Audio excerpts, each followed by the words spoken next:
Entrepreneurship 2026.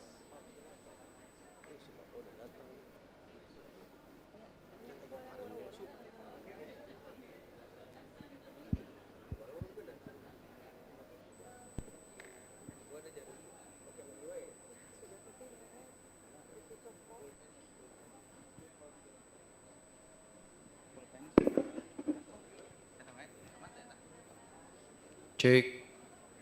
Cek. Cek.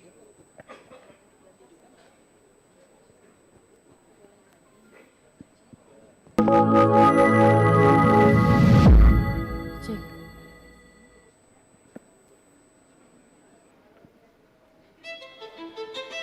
Selamat datang di Fakultas Pendidikan Ekonomi dan Bisnis Universitas Pendidikan Indonesia. Sebelum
Today we gather with one shared purpose to exchange knowledge and shape the future of business and entrepreneurship.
On the 7th of August 2026, we proudly welcome you to the 11th Global Conference on Business Management and Entrepreneurship 2026.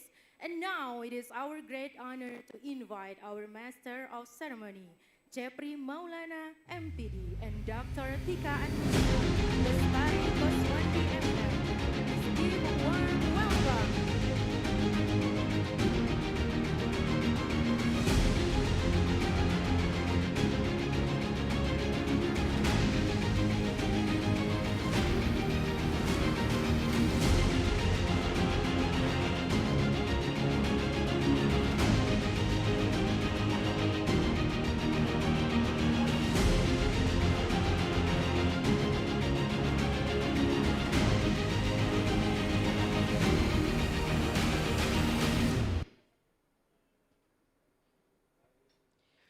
Assalamualaikum warahmatullahi wabarakatuh.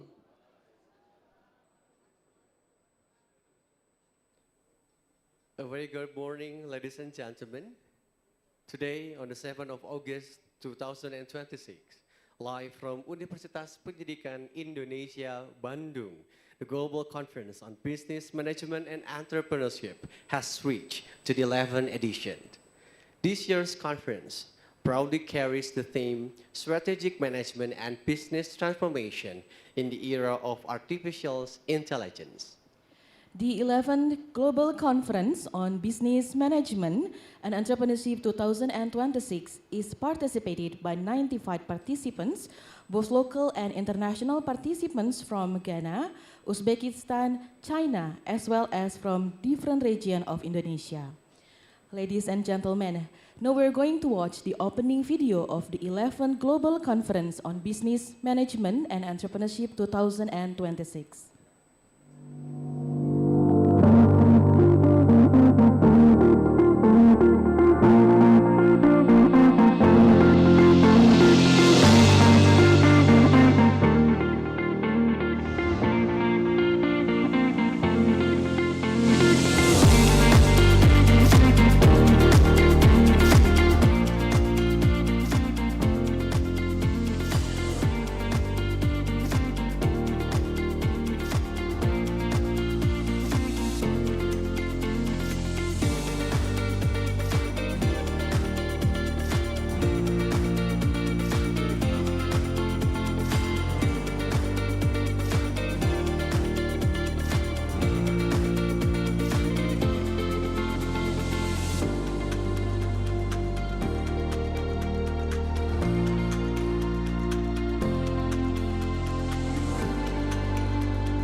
Well, ladies and gentlemen, with that inspiring introduction, we are now ready to begin the official program. Allow us to extend our warmest greetings and acknowledge the presence of our distinguished guests and honored invitees. Secretary General of the Ministry of Higher Education, Science and Technology of the Republic of Indonesia, His Excellency Professor Badri Munir Sukocho, PhD. Good morning, Bapak. Vice Director for Research, Community Service and Partnership, Universitas Pendidikan Indonesia, Honorable Professor Dr. Agus Setiabudi, MSc. Good morning, Bapak. The Dean of Faculty of Economics and Business Education, as well as the Chairperson of the 11th Global Conference on Business Management and Entrepreneurship 2026, Professor Dr. Rati Huriati, MP. Good morning, Ibu. The Vice Dean for Academic Affairs and Quality Assurance, Professor Dr. Henny Mulyani, SPD, MPD. The Vice Dean for Resources, Finance and General Administration, Dr. Tony Heriana, SPD, MM. Vice Dean for Student Affairs and Partnership, Dr. Iyana Setiawan, SPD, MM. And Head of Business Education Study Program, Faculty of Business and Economics Education, Universitas Pendidikan Indonesia, as well as one of our keynote speakers, Associate Professor Dr. Puspo Dewi Dirgantari, MM, MT.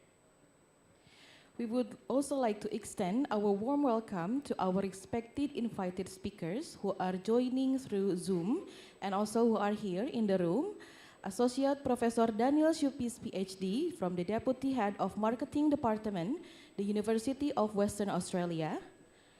The Associate Professor Pak Kon Kiat Sawatimekul, PhD, the Dean Faculty of Technical Education, Raja Manggala University of Technology, Tayan Burl RMUTT, and also the Associate Professor Nuruddin Jafali, PhD, from Tashkent University. Good morning. On behalf of the committee, we would like to welcome the honorable co-host from Institut Pendidikan Indonesia, Profesor Dr. Nizar Alam Hamdani, SEMM, and also from Universitas Garut, Dr. Gali Abdul Fatah Maulani, MCom, and also Asosiasi Program Studi Dr. Magister Manajemen Indonesia, Profesor Dr. Tantri Handriana, SEMSI. Good morning. To all the professors, head of study program, the lecturers in the Faculty of Economics and Business Education, Universitas Pendidikan Indonesia, and also our distinguished guests, beloved delegates, and fellow presenters. Welcome to the 11th Global Conference on Business, Management, and Entrepreneurship 2026.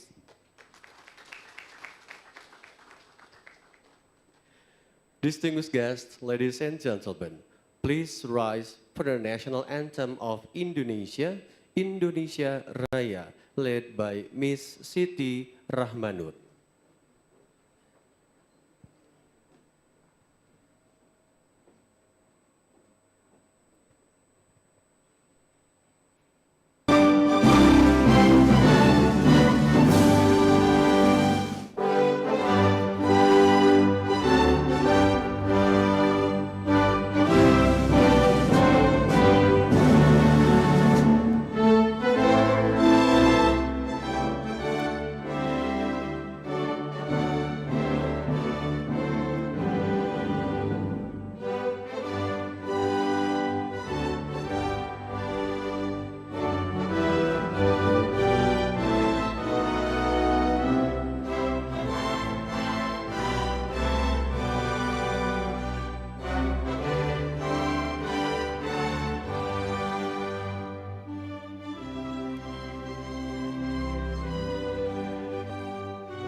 Thank you. Ladies and gentlemen, please be seated.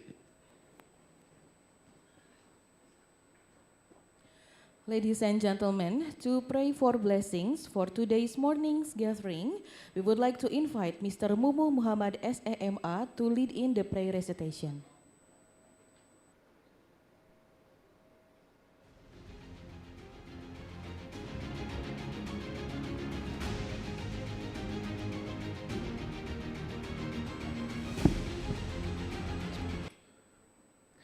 Assalamualaikum warahmatullahi wabarakatuh. Ladies and gentlemen, with your permission, I would like to lead an opening prayer according to Islamic tradition so that our conference may run smoothly and with blessings. A'udzu billahi minasy syaithanir rajim. Bismillahirrahmanirrahim. Alhamdulillahi rabbil alamin, hamdan syakirin, hamdan na'imin, hamdan yuafi ni'amahu wa yukafi mazidah. Ya Rabbana lakal hamdu kama yanbaghi li jalali wajhikal karim wa 'azimi sultanik. Allahumma salli wa sallim ala sayyidina Muhammadin salatan tunjina biha min jami'il ahwali wal afat وتقضي لنا بها جميع الحاجات وتطهرنا بها من جميع السيئات وترفعنا بها عندك على الدرجات وتبلغنا بها أقصى الغايات من جميع الخيرات في الحياة وبعد الممات. اللهم ارزقنا حفظ المرسلين وإلهام الأنبياء وفهم الأولياء بكرمك يا أكرم الأكرمين وبرحمتك يا أرحم الراحمين. اللهم بحب ذاتك تحصنا يا الله، لا إله إلا الله محمد رسول الله صلى الله عليه وسلم حقا وصدقا. رضي الله تعالى عني وعنكم وعن كافة المسلمين. ربي يسر ولا تعسر، ربي تمم بالخير. ربي يسر ولا تعسر، ربي تمم بالخير. ربي يسر ولا تعسر، ربي تمم بالخير. وصلى الله على سيدنا محمد وعلى آله وصحبه وسلم. سبحان ربك رب العزة عما يصفون وسلام على المرسلين والحمد لله رب العالمين. ببركة أم القرآن الفاتحة.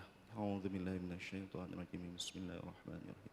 الحمد لله رب العالمين الرحمن الرحيم مالك يوم الدين. إياك نعبد وإياك نستعين. صراط الذين Thank you very much. Wassalamualaikum warahmatullahi wabarakatuh.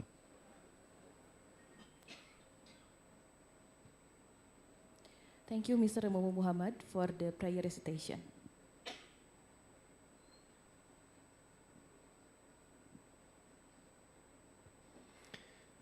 Ladies and gentlemen, to begin with, we would like to invite Professor Rati Huriati as the chairperson of the 11th Global Conference on Business, Management and Entrepreneurship 2026 and the Dean of Faculty of Economics and Business Education, Universitas Pendidikan Indonesia, to deliver the conference report and welcoming speech. Ladies and gentlemen, please welcome Professor Rati Huriati.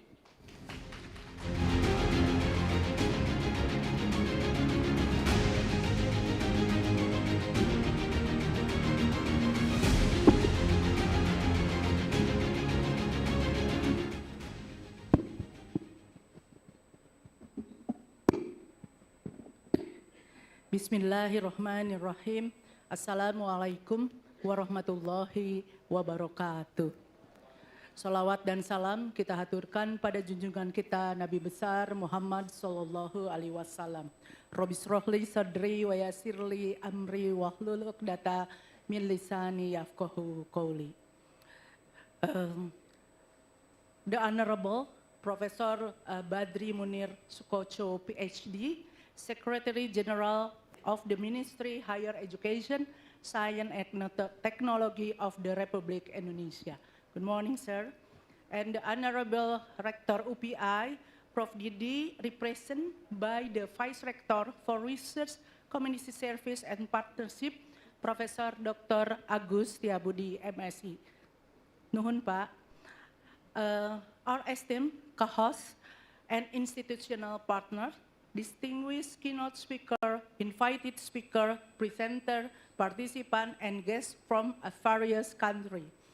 Ladies and gentlemen, on behalf of the organizing committee, it's my great pleasure to welcome you to the 11th Global Conference Business Management and Entrepreneurship with the theme Strategic Management and Business Transformation in the Era of Artificial Intelligence. Gcbme has become an important academic forum for scholars, practitioners, educators, students, and industry professionals to exchange knowledge, disseminate research findings, and develop international collaboration in the field of business management and entrepreneurship. This year, the conference attended by approximately 165 participants with 170 submitted abstracts from China, Uzbekistan, Tajikistan, Ghana, Thailand, Australia, and various regions of Indonesia.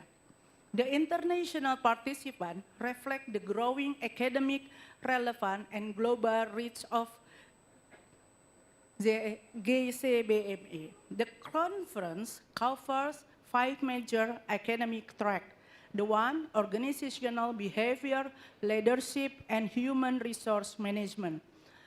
Innovation, the second, innovation, information technology, operation, and supply chain management. The third, marketing management. The fourth, financial management and accounting. The fifth, strategic management, entrepreneurship, and contemporary issue. All submitted papers have undergone a double-blind peer review process based on the academic contribution, methodological rigor, and practical relevance. Selected paper will be considered for publication a reputable publishing by Nature Springer and Web of Science and academic journal. On this occasion, I would like to express my sincere gratitude to the leadership of UPI for their continuous support and guidance. I also extend my appreciation to the master and doctoral program in management, the business education study program, the organizing committee, and all institutional partners who have contributed to the successful organization of this conference. My highest appreciation and sincere thanks go to our distinguished keynote speaker and invite speaker, Professor Dr. Badri Sukocho, Secretary General to the Ministry of Higher Education, Science and Technology of the Republic Indonesia, Daniel Skips, PhD, Deputy Head of Marketing Department, the University of Western Australia, Professor Pankor Kiat Sawetkul, PhD, Dean of the Faculty of Education, Raja Manggala University of Technology, Tianburi, Thailand. Associate Professor Dr. Nuruddin Zafiel, PhD, Lecturer and Researcher for Tasket State University of Economics. And Dr. Puspo Dewi Degarkari, Head of Business Education Study Program, Universitas Pendidikan Indonesia. Thank you for generously sharing your knowledge, expertise, experience, and valuable perspective. Your contribution have significantly strengthened the academic quality of this conference and enriched our outstanding strategic management and business transformation in the of artificial intelligence. I would also like to convey our sincere gratitude to our co-host, Institut Pendidikan Indonesia, Prof. Nizar, thank you very much. And then Universitas Garut, Pak Gali, Tasket State University of Economics, Dr. Nuruddin, Faculty of Technology Raja Manggala University of Technology Tiatburi, Prof. Pramkowat, and the Association of Indonesian Management of Doctoral Program, Prof. Tantri. Thank you, Prof. Tantri. Your institutional commitment and collaboration have played an important role making the international conference is possible.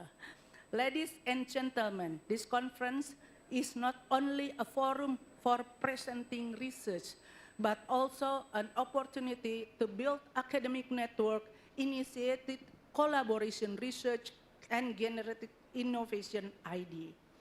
I therefore encourage all participants to actively engage in the presentation, discussion, and network session.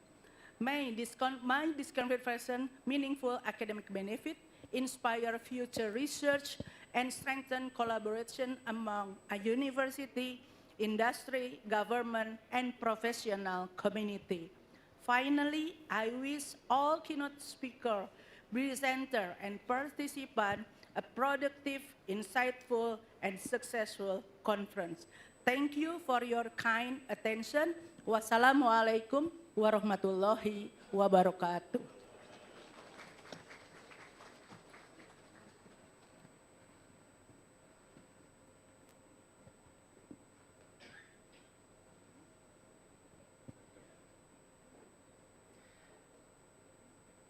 Thank you very much, Professor Rati Huriati, for the conference report. Ladies and gentlemen, proceed to the next agenda. Representing Director of Universitas Pendidikan Indonesia, it is our great honor to invite Professor Dr. Agus Setiabudi MSI as the Vice Rector for Research, Community Service and Partnership to deliver the opening remarks of the 11th Global Conference on Business Management and Entrepreneurship 2026. Ladies and gentlemen, please welcome Professor Agus Setiabudi.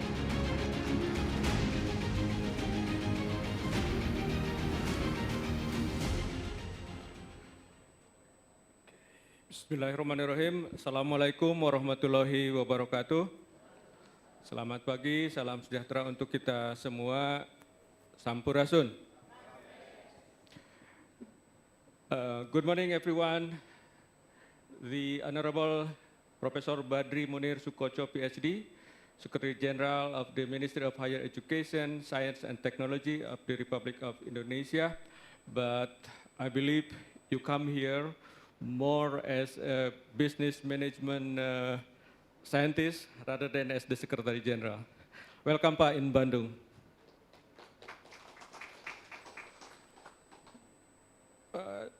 Dr. Daniel Skepis, Deputy Head of the Marketing Department, the University of Western Australia, who I believe joining us online. Professor Fakon Kiat Sawet Met Hikul, PhD, Dean of the Faculty of Technical Education, Raja Manggala University of Technology, Tanya Buri, Thailand. I think he's also joined online. Associate Professor Dr. Nuruddin Zabilab, PhD, lecturer and researcher from Tashkent State University of Economics. Welcome in Bandung, Pak. Welcome in our university. Thank you for coming. And also the Dr. Puspo Dewi Dirgantiri from our university, the Dean, and also university leader, researchers, academic practitioners, and participants joining us from Indonesia and around the world. I would like also to warmly welcome our international co-host, Tashkent State University of Economics, Raja Manggala University of Technology, Tanya Buri, our local co-host and partner from Institut Pendidikan Indonesia, Universitas Garut, and Associations of Indonesia Management Doctoral Program APDMI. Terima kasih Bu atas dukungannya. Ladies and gentlemen, it is always a pleasure to attend the conference event to welcome the participants, including you, in this 11th Global Conference on Business Management and Entrepreneurship, Gcbme 2026. On behalf of Universitas Pendidikan Indonesia, I warmly welcome all of you to this conference. Thank you for taking the time to be here to share your research and experience and hopefully to exchange some new ideas. And for those of you joining us from outside Bandung, welcome to Bandung. You know, Bandung is not only a city of universities and students, it is also a great place to relax, recharge, and get inspired. We are surrounded by mountains, as you might have been seeing this morning, and greeny. We have a relatively cool climate. I always mention to the guests from around the world that Bandung has a spring weather all the years. A vibrant and creative community, and of course, plenty of good food. So, between the conference sessions, I hope you will have some time to enjoy Bandung. Perhaps some of the best ideas will not come during a presentation, but over a cup of coffee, a good meal, or while enjoying the scenery. Ladies and gentlemen, the theme of this year's conference, Strategic Management and Business Transformation in the Era of Artificial Intelligence, could not be more relevant. AI is changing the way we do business, and it is changing very quickly. Companies are using AI to understand their customers, improve service, automate routine tasks, develop new products, and make decisions faster. For entrepreneurs, AI can lower the cost of starting and running a business. A small business today can use AI for marketing, customer service design, financial analysis, and many other things that previously require a much larger team. But the impact of AI goes beyond business. It is also changing the way people work, learn, communicate, and access information. It is changing the skill that employers need and the way organizations think about jobs and leadership. So I think we are currently in the stage of no longer to question what can AI do for our work. Rather, we have to ask what should AI do and what should remain a human responsibility. For me, this is one of the most important questions for business and management research today. We need to understand not only how organizations can adopt AI, but also how they can use it responsibly, inclusively, and sustainably. We need leaders who understand technology, but also understand people. We need business that are innovative, but also responsible. And we need research that can help organizations make better decisions in this rapidly changing environment. This is what the ministry expects from universities like UPI, that is impactful research. Ladies and gentlemen, I am particularly pleased to see the Gcbme has reached the 11th edition. What started as an academic initiative involving the business education study program and the master and doctoral program in management at UPI has continued to grow into international forum like today. The growth is not simply about holding a conference every year, it is also building a community where researchers from different universities and countries can meet, exchange ideas, challenge one another, and hopefully start something new together. This year, we are pleased to have our partners from Indonesia, Uzbekistan, Thailand, and the Associations of Indonesian Management Doctoral Program.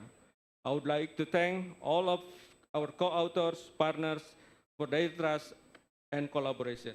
Hopefully, our cooperation will go beyond this conference and lead to more joint research, joint publication, academic mobility, collaborative teaching, and other meaningful initiatives. And of course, thank you to all researchers and presenters who have taken the time to prepare and share your work, your research. Your research is the heart of this conference.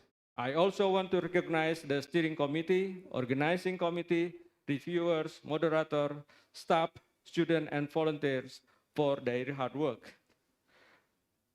Thank you again for you all for the hard work. I hope the discussion during this conference will generate new research questions, new business ideas, new collaborations, and perhaps some solution to the real challenge faced by organization and society today. Finally, once again, welcome to Gcbme 2026 and welcome to Bandung. Enjoy the conference, enjoy the discussion, and when you have the chance, enjoy Bandung as well. I wish you all productive, inspiring, and enjoyable conference. I was asked also to officially open this conference, but I would like to do in such a way. I will speak to, as this is an AI era, I will speak to my phone and hopefully something will happen. Create a cinematic opening video of an international conference, the 11th Global Conference on Business Management and Entrepreneurship, the theme Strategic Management and Business Transformation in the Era of Artificial Intelligence, and the event details August 17, 2026 at Auditorium FPIB Universitas Pendidikan Indonesia. Quality visual for premium inspiring atmosphere. Please do.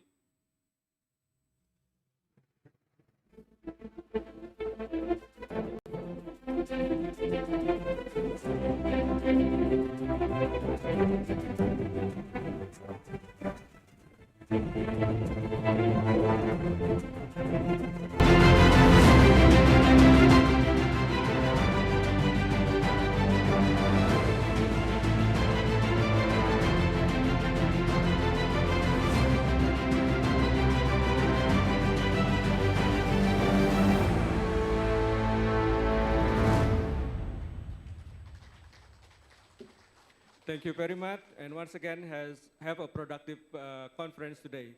Assalamualaikum warahmatullahi wabarakatuh.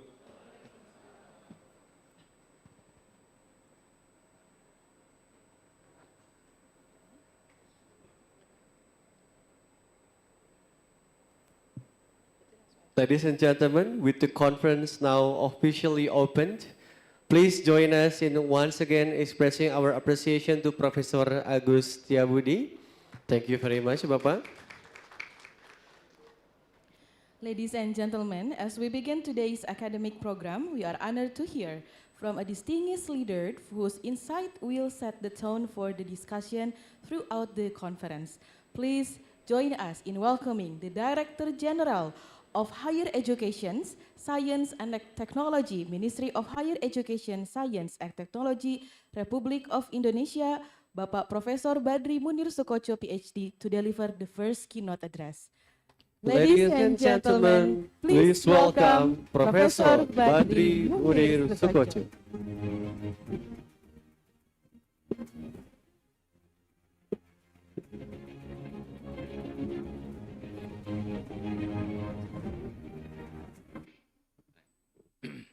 Bismillahirrahmanirrahim. Assalamualaikum warahmatullahi wabarakatuh. Good morning, everyone. Distinguished Professor Agus Setiabudi, Vice Rector of Universitas Pendidikan Indonesia, Professor Ratih Huriati, Dean of Faculty of Economics and Business, Universitas Pendidikan Indonesia, distinguished university leaders, international speakers, co-hosts, representations, colleagues, ladies and gentlemen. Of course, good morning. I saw a lot of familiar faces around here, and everybody happy because the venue is in Bandung. A lot of culinary specialists in here, and Bandung is always become the trendsetter of culinary and fashion in Indonesia. So please applause for Bandung. I'm pleased to join you at the 11th Global Conference on Business, Management and Entrepreneurship. I thank Universitas Pendidikan Indonesia and the organizing committee for convening this timely forum on strategic management and business transformation in the era of artificial intelligence. As the Vice Rector mentioned previously, that actually I came here because of the management, business management. I remember that 2016, we have Gcbme joint conference in Surabaya, and so actually I'm part of a big family for Gcbme. So, thank you, Prof. Ratih. The subject before us is not simply how business school should add artificial intelligence to existing courses. The more difficult question is whether the present scale, structure, and academic capability of business and management education are aligned with the economy Indonesia is preparing to enter. This morning, I would like to invite you to hold three propositions in mind. First, business and management education is the largest single stream in Indonesian higher education. I think most of you need to understand that currently almost 1.2 million students enroll in College of Management, in the College of Management, and almost 170,000 graduate from management department. So it is the largest single stream in Indonesian higher education. It's quite big. Second, its academic capability remains concentrated in the fields that the 2030 economy is projected to shrink. I think I will explain it later about this issue. Last week, I came from China, from the ASEAN Minister Dialogue between China and ASEAN Economic Cooperation. I saw a lot of adaptation AI in their education. They already closed almost 12,000 study programs, and then create new study programs that accommodate AI. So it is really big trend. So everyone in this room, I think, need to consider about it. And third, scale without relevance is not a national asset. It is a fiscal and social liability.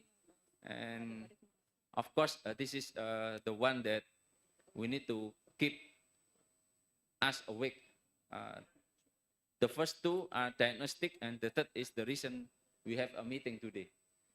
Today, I would like to discuss about creative class, economic growth, and artificial intelligence. Next, please.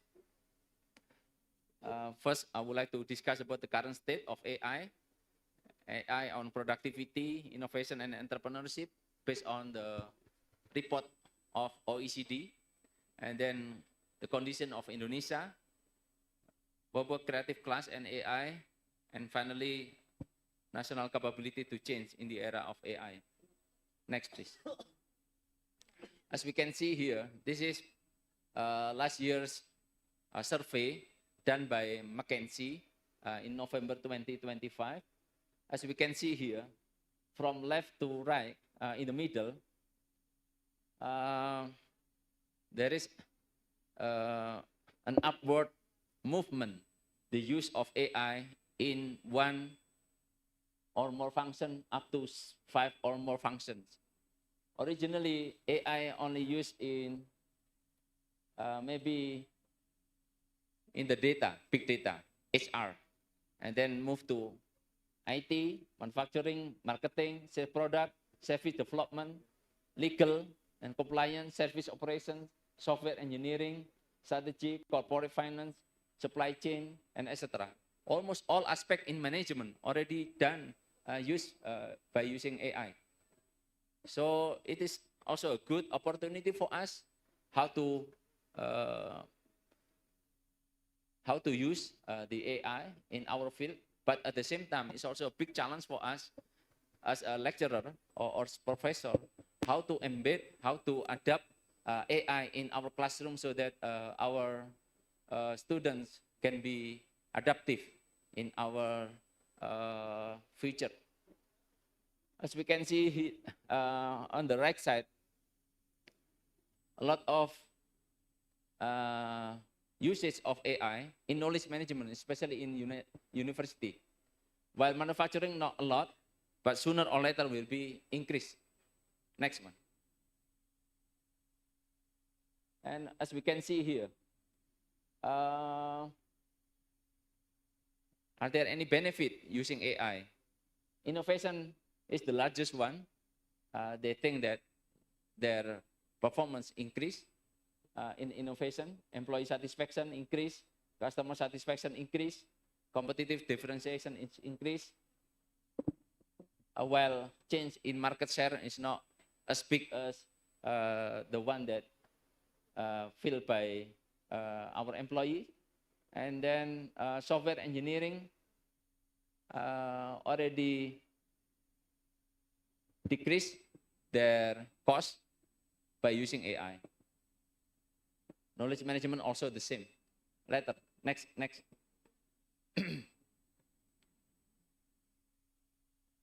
Larger shares of respondents expect AI to affect the workplace, the workforce, such in their organizations. Software engineering, it will increase compared to last year. And then they say that they respond that larger organizations are more likely than peers at smaller organizations. Whether big organization will use AI rather than smaller organization. The same. Not only big organization, smaller organization also will use AI. The one that I already saw in China is already coming for us. So we need to prepare. What about the university? So we need to understand, we need to reskill, we need to upskill our lecturers, our professors. Otherwise, we just know nothing about this, while our students already adapt to it. Next one.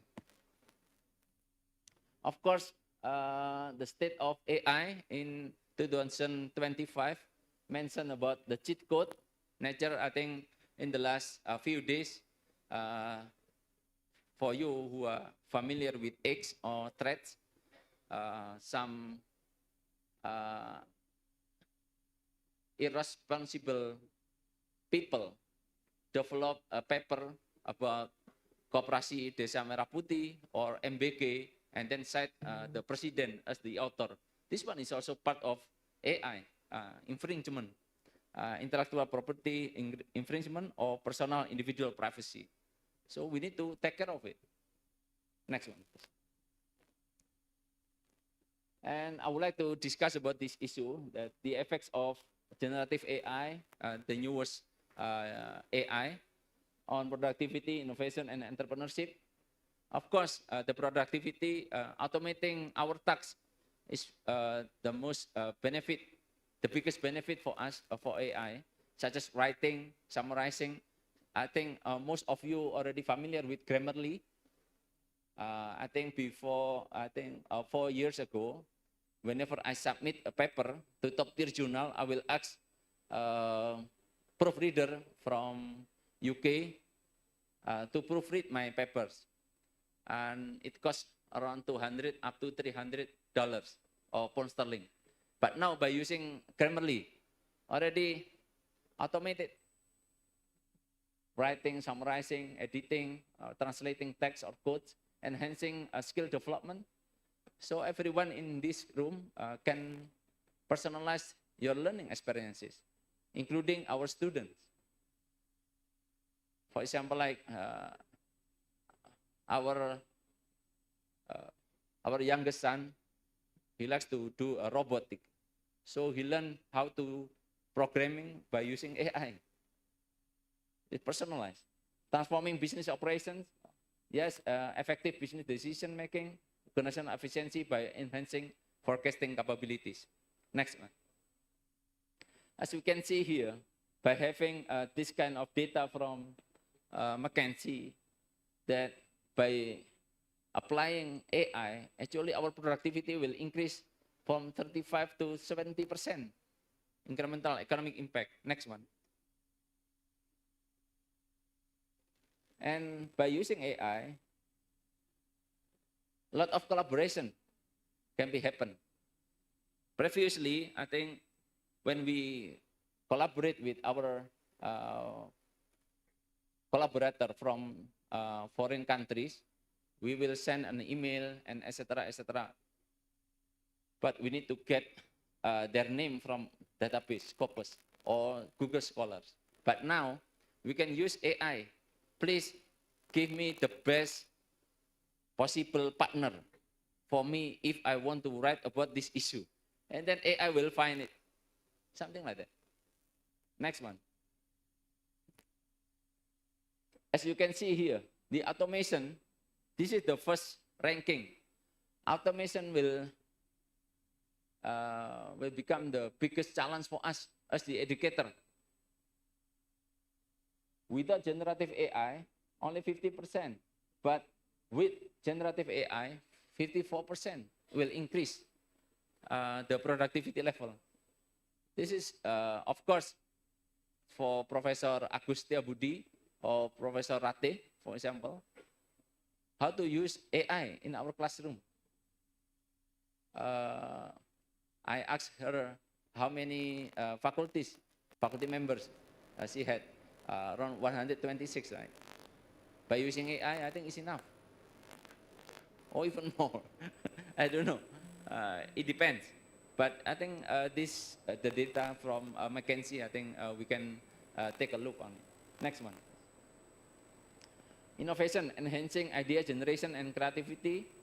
And of course, accelerating R&D in academia and in private sector. Support the design and development of new products. Next one, please. This is the newest paper actually from Nature. As we can see here, that in Nature, right now, the material scientists use AI to develop a new materials. And more scientists use AI to develop new materials.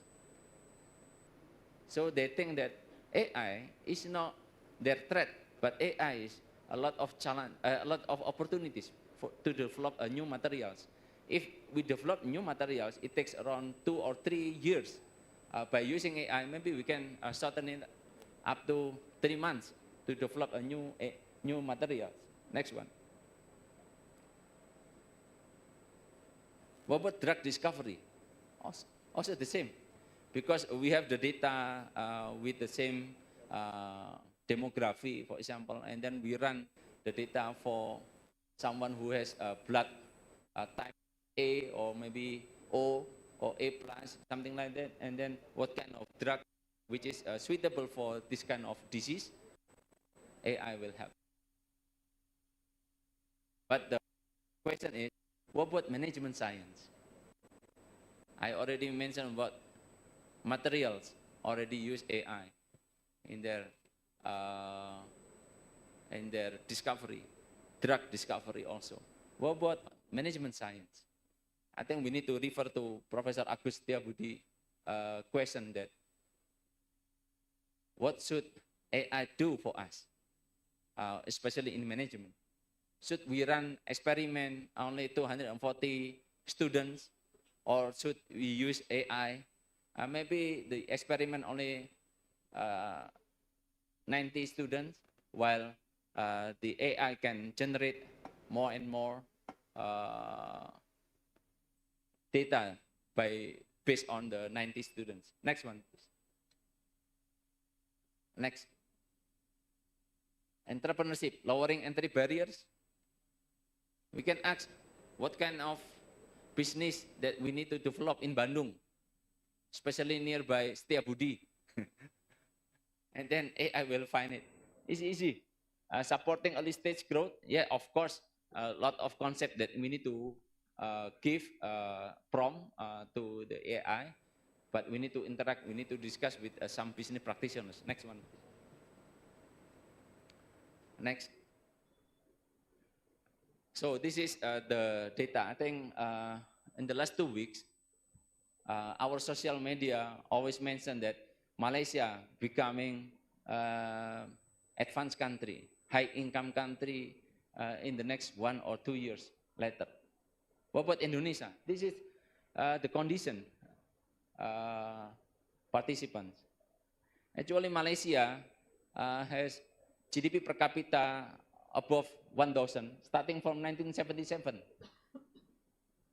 while Indonesia has GDP per capita above 1,000 is 2003, while China in 2001. China 2 years before us, and so many years Malaysia already done. But Malaysia is struggling up to now, while China in the last 20 years become increased a lot. Indonesia, I think we need to work 4 times faster, smarter, something like that. And we can see here, this is world-class university from QS or times higher education. China's proportion quite consistent, QS and times higher education, while Malaysia, maybe in QS they are high, but in times higher education, still they struggle. What about Vietnam? Vietnam already in times higher education. Indonesia only have one, UI, Universitas Indonesia, while Vietnam 4, 600 up to 800. And as we can see here, Vietnam has GDP per capita already surpassed Indonesia. Not only they beat us in soccer field, but they also beat in economy. So this is a big challenge for us. How to do that? Next one. I think in many occasions I already mentioned about economic complexity index. China surged from 39 in 2000, now they become number 10 in the world. Vietnam, starting from 97 in 2000, they're already 45 right now. I think some of you quite understand that maybe in 1990s, we are familiar with China's product for celurit or cangkul or peniti, something like that. 2000, my skripsi, I think Prof. Tanti become the examiner of my skripsi examination about Jialing motorcycle, already becoming house industry. home industry in China, 2000 for motorcycle. But now, China, they develop Huawei, the most expensive mobile phone, 54 million rupiah. And then I asked, maybe some of you understand how much that you need to buy for Vario, Honda Vario.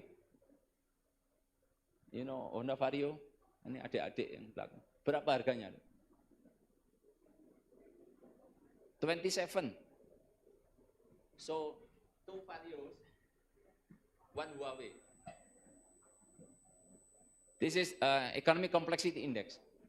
The most country that can develop complex products, they will have value added more, and then it will increase their economic growth.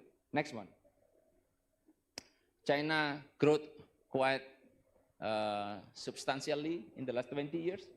They have a lot of innovators backed up by the university. Next one, please. This is the way they develop entrepreneurs.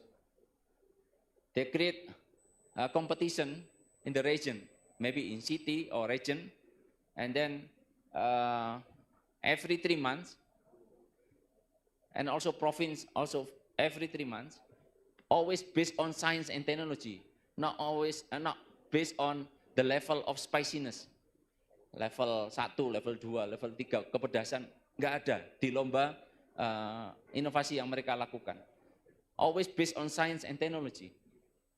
And then later on, gradually, they will develop from 1 million to become 100,000. That one is in a province level.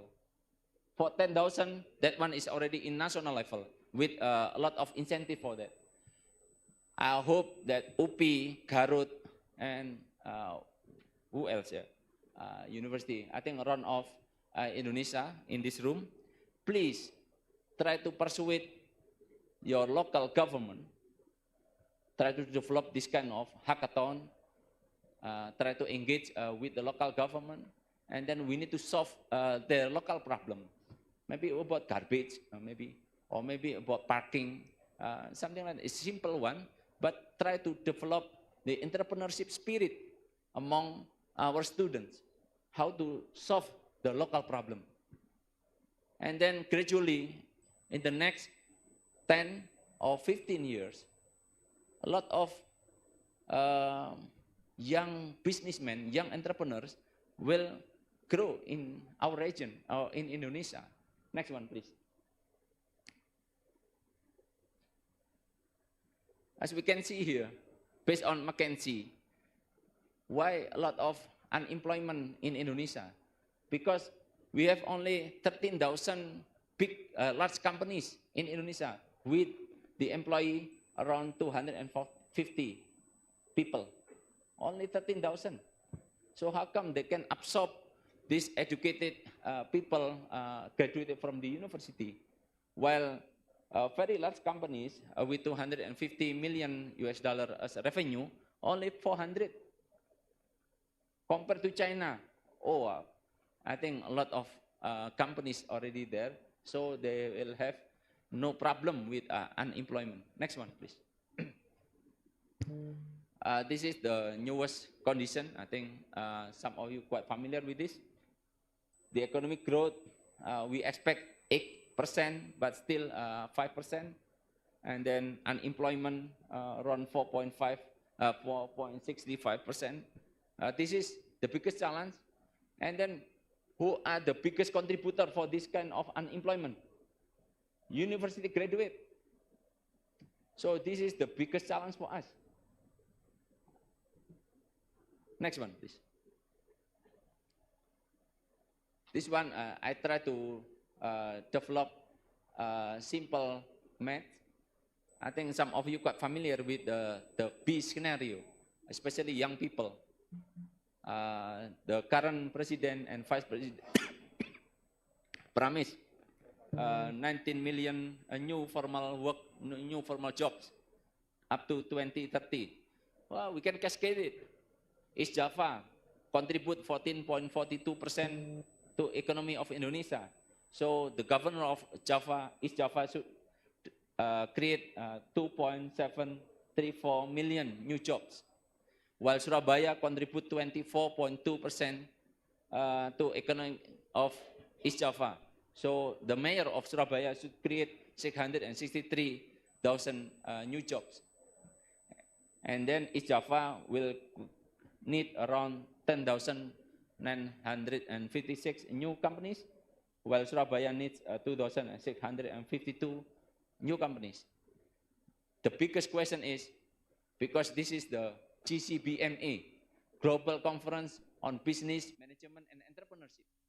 How many new entrepreneurs, how many new companies develop from this university and other university, and then support the government for that?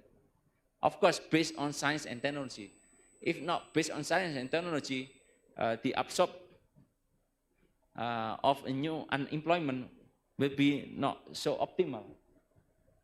I think Prof. Agus Setiabudi can use this kind of scenario and then propose to the governor of West Java and then the city mayor of Bandung.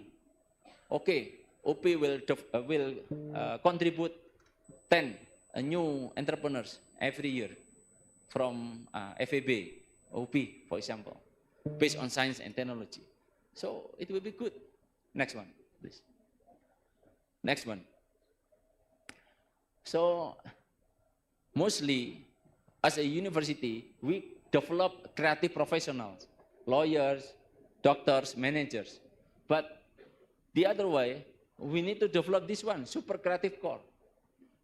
As the spirit of Gcbme, Global Conference, Business Management and Entrepreneurship, it needs around 5 to 7.5% super creative core. Super creative core, it means that someone based on science and technology develop new companies. And then they will absorb employment. Of course, with the highest value added on it. Next one, please. Yeah, this is part of super creative core. We need more and more super creative core. I hope that young generation not only based on level of spiciness, level 1, level 2, level 3, that one okay, but it's not your level. Your level, it should be based on science and technology. Next one. Anyway, in order to increase our national capabilities, we need to learn something. We need to learn from other countries. We need to learn from China. We need to learn from other developed countries, how to develop the entrepreneurs. Next one, please. Next one, please. I strongly urge, back, please. Back. I hope that all of the professors in here, please download our future job report, already put in our website. We compare between World Economic Forum studies, and then this is from Chemdikti Scientech studies. And of course, you need to adapt it in your curriculum in order to be relevant. For example, like AI and big data. World Economic Forum already mentioned starting from 2015 up to now. We always discuss about AI. But how many courses already adopt AI in our curriculum? None. How many professors already have certificate in AI? So this is, I think, in the contract of rector, we already mentioned that 5% of your revenue from tuition fee should be allocated to reskill and upskilling the docent, the lecturers. So we need to use this money, 5%.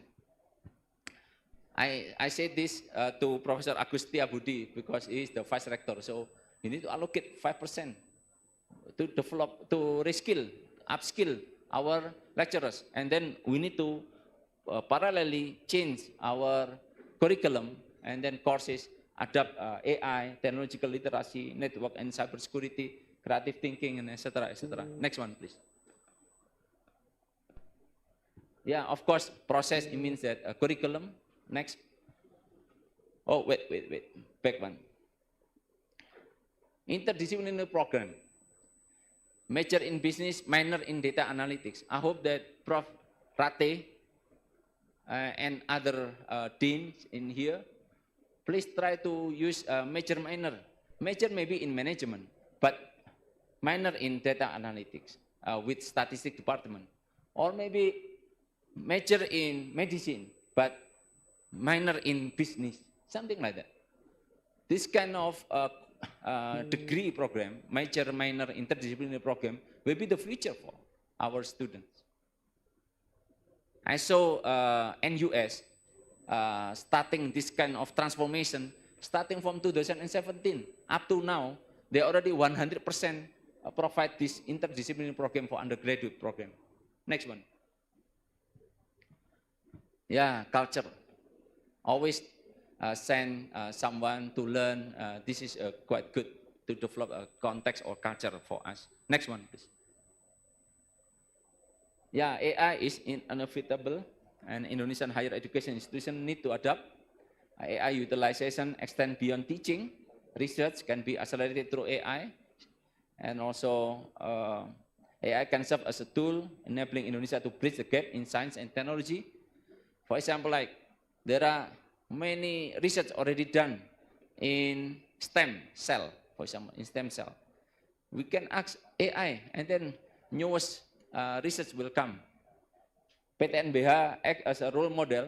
UP is the PTNBH should be act as a role model to optimize AI utilization. And finally, PTNBH must possess the capability to transform across learning, process, and context by integrating AI as a complementary tool in the development of science and technology. And of course, the product, the outcomes of our education is not only developing creative professional, but developing creative supercore, new entrepreneurs based on science and technology. Next one, please. I think this is the summary for us. The president already mentioned that only the nation who has science and technology, they will be the prosperous nations. Thank you, and hopefully it will be have some benefit for you. Kurang lebihnya saya mohon maaf. Good morning. Assalamualaikum warahmatullahi wabarakatuh. Waalaikumsalam, Bapak. Thank you for your insightful keynotes, Bapak. And may we kindly invite you to remain on stage, Bapak, as we will proceed to the photo session. And we would like to invite Profesor Dr. Agus Setiabudi MSI, Profesor Dr. Tri Indri Hardini MPD, Profesor Dr. Ratih Huriati MP, Profesor Dr. Heni Mulyani SPD MPD, Associate Professor Dr. Puspo Dewi Dirgantari MMMT, and Associate Professor Dr. Maya Sari MM to come forward to have a photo session.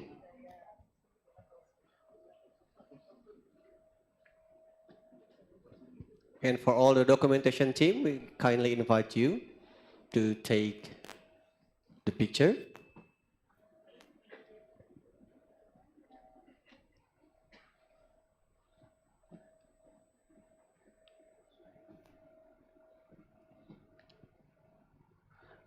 On our count, Ibu Bapak, in 3, 2, 1. Second pose with Upi Melesat. Kindly put your right hand in front of your left chest. In 3, 2, 1. Bapak Ibu mohon berkenan tetap berada di panggung, and Next, Ibu Tika. yeah, we would like to invite our distinguished invited speakers to come to the stage. Associate Professor Nuruddin Zafliev PhD, and also Associate Professor Daniel Skepich PhD, who currently join in the Zoom. Okay.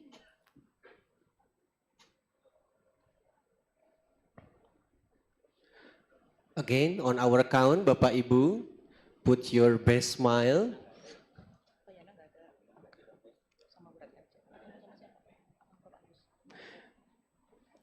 In 3, 2, 1.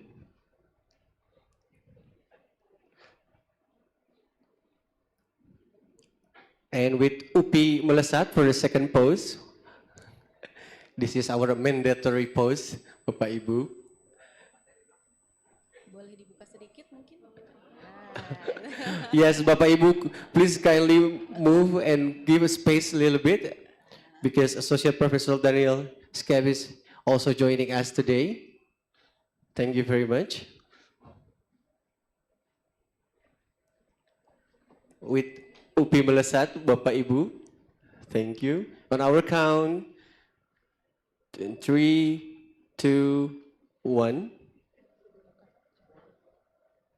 And in this moment, we would also like to give the token of appreciation for Professor Badri Munir Sukocho, PhD, that will be given by Professor Dr. Agus Setiabudi.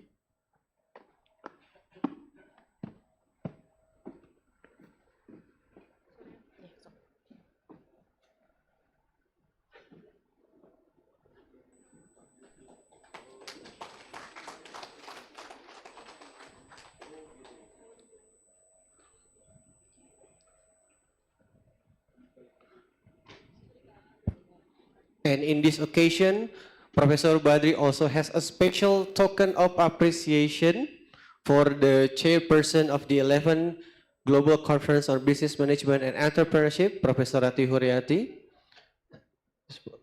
So therefore, we would like to invite Professor Rati to receive the token of appreciation from Professor Badri Munir Sukocho, PhD.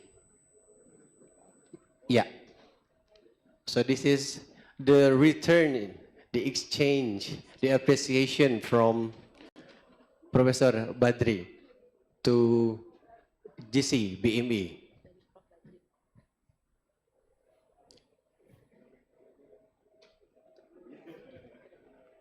Prof. Rati, please kindly join Prof. Agus and also Prof. Tri Indri Hardini.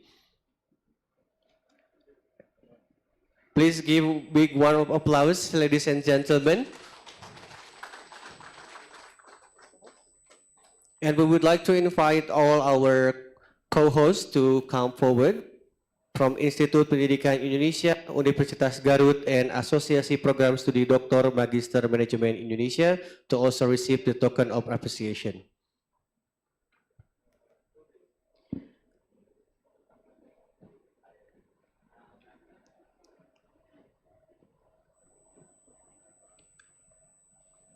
First one, we would like to deliver token appreciation for Associate Professor Nuridin Jafliev, PhD, that will be given by Professor Tri Indri Hardini, MPD.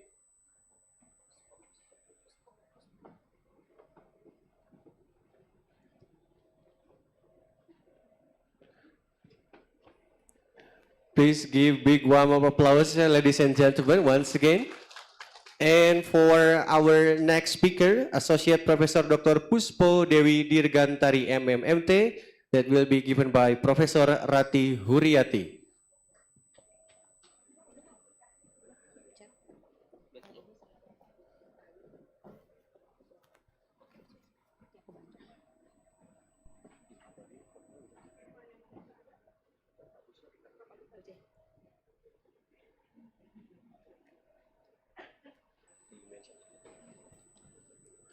Thank you. And then to Institut Pendidikan Indonesia, Profesor Dr. Nizar Alam Hamdani, that will be given by Profesor Dr. Heni Mulyani.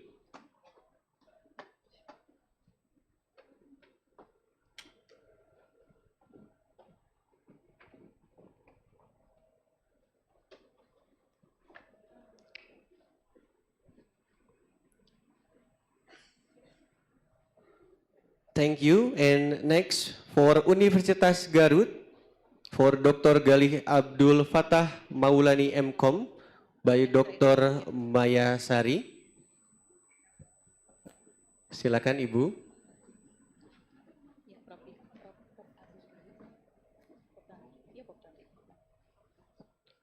And after this, we would like to deliver the token of appreciation for Asosiasi Program Studi Doktor Magister Manajemen Indonesia, Profesor Dr. Tantri Handriani SAMSI, and please kindly join us on stage, Professor Agus Rahayu, to deliver the token of appreciation.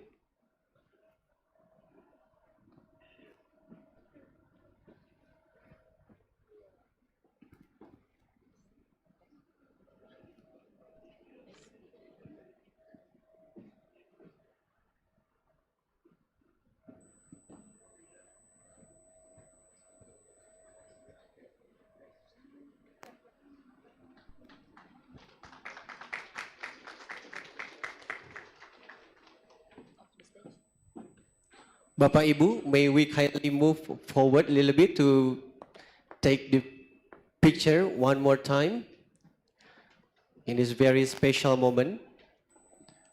Bapak Ibu, may we kindly move one step to the right? To the right. Ke sebelah kanan Bapak dan Ibu, mohon maaf. Baik, on our count, in 3, 2, 1, and of course the mandatory pose, UPI melesat.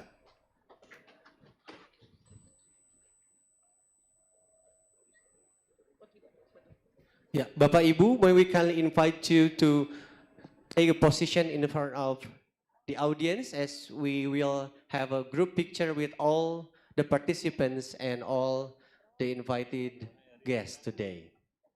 Bapak Ibu hadirin, all ladies and gentlemen, may we kindly invite you to rise, to stand up from your seat as we have group picture together. And we also invite all professors, head of study program, all invited guests, and lecturers from business education to kindly join us in this photo session. Bapak Ibu peserta boleh berdiri dari tempat duduknya untuk berfoto bersama. Bapak Ibu guru besar dapat merapat ke arah tengah. Bapak Ibu guru besar kami persilahkan, dan juga tamu undangan, para wakil dekan, direktur, kami persilakan untuk dapat maju ke arah depan, mengisi dulu area di sebelah depan. Untuk seluruh peserta, kami persilakan untuk dapat berdiri dari tempat duduknya.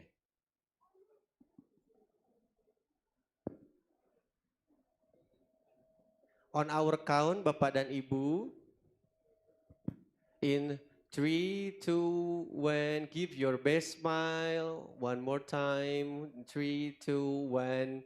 And of course, the mandatory pose, UPI melesat.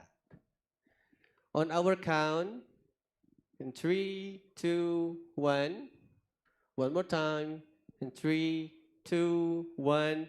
Thank you very much. You may return to your seat.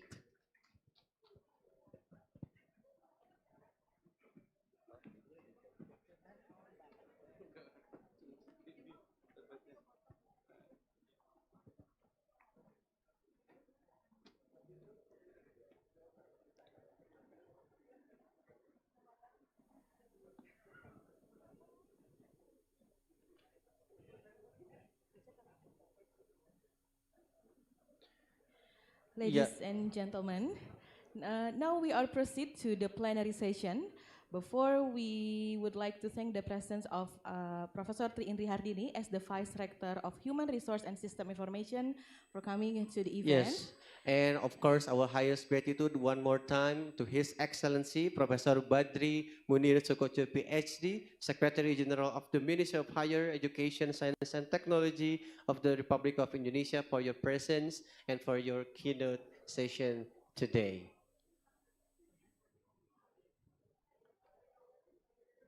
So Alhamdulillah, our Vice Rectors also attend the opening ceremony of this 11th Global Conference on Business Management and Entrepreneurship. And Ibu Tika, after this, we would like to have the plenary session. Okay. Yeah. Okay, for this session, we will have a panel discussion with our speakers. And now we are moving to the main agenda of today's conference. This session will be led by our moderator, Mrs. Rika Nurrizkiana.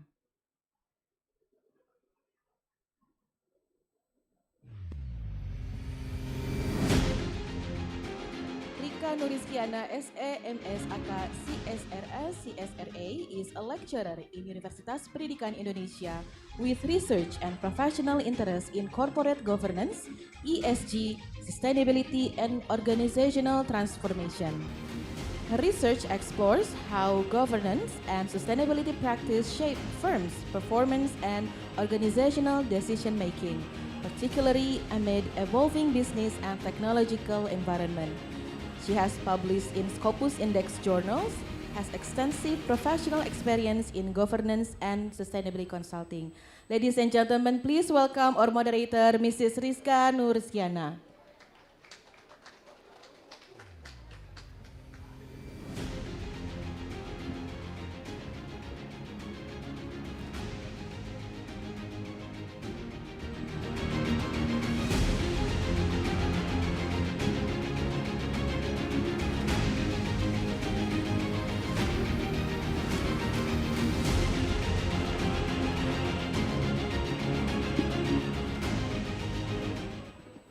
Thank you to our Master of Ceremony. Assalamualaikum warahmatullahi wabarakatuh. A very good morning to all participants, to our distinguished speakers, our colleagues, and also all of yours in the auditorium of the Faculty of Economics and Business Education. Welcome to the 11th Global Conference on Business Management and also Entrepreneurship 2026. I'm Rika Nuriskiana. It is truly an honor to serve you as a moderator of the plenary session on the 11th Global Conference on Business Management and Entrepreneurship 2026. Ladies and gentlemen, today's conference carries a theme that couldn't be more timely: strategic management and business transformation in the era of artificial intelligence. So, ladies and gentlemen, before this plenary session, we can get some points from Professor Badri Munir that he said like higher education in Indonesia institution need to adapt, and AI can serve as a tool enabling Indonesia to bridge the gap in science and also technology.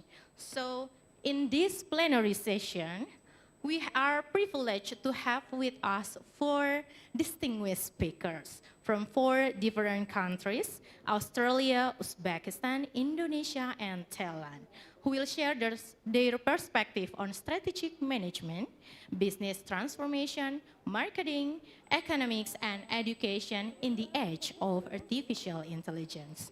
So, without further ado, let's move to the plenary session. We would like to invite our speakers, but before that, allow me to briefly walk you through the flow of our session. We will begin with the presentation from our 4 distinguished speakers, one after another, from 9 a.m. until 11 a.m. So this will be followed by an open question and answer from 11 a.m. until 11:30 a.m. And where you, our participants here, will have the opportunity to engage directly with our speakers. So, ladies and gentlemen, without further ado, we will invite our speakers to the stage. And first, we'd like to invite Associate Professor Nuruddin Javliev, PhD, Tashkent State University of Economics, Uzbekistan. Please come to the stage.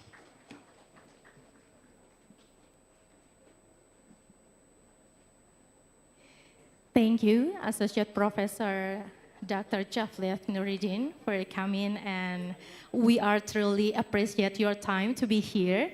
And then for the second speaker, we would like to invite our Associate Professor Dr. Puspo Dewi, Universitas Pendidikan Indonesia. Please kindly come to the stage.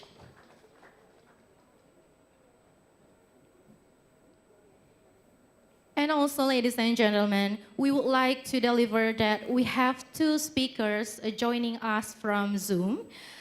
The Honorable Associate Professor Dr. Daniel Shapis, the University of Western Australia. Maybe we can say hi to Professor Daniel Shapis. Hello, Professor Daniel Shapis, how are you? Yeah, hopefully you are on a great situation here. Please join us through Zoom from Australia. Okay, and then for the last speaker, we have Associate Professor Pakarnkyat Sawamatikul, PhD from Rajamangala University of Technology, Thanyaburi, Thailand. Please give a warm welcome to our 4 distinguished speakers on our plenary session. Okay, ladies and gentlemen, we will move to our first speaker is Associate Professor Daniel Shefish, joining us today via Zoom from the University of Western Australia. So I would like to read his short bio.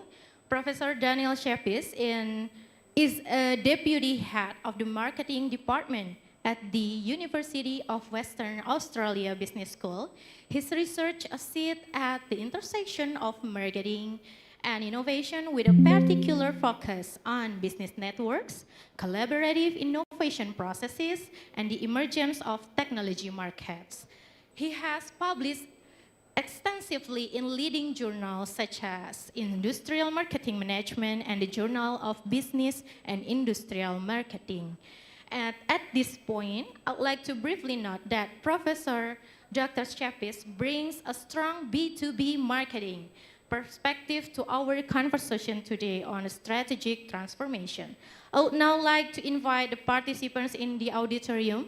Ladies and gentlemen, I would like to invite all of you in the auditorium to feel free to take your coffee break while we are on an ongoing basis as we proceed with the presentation.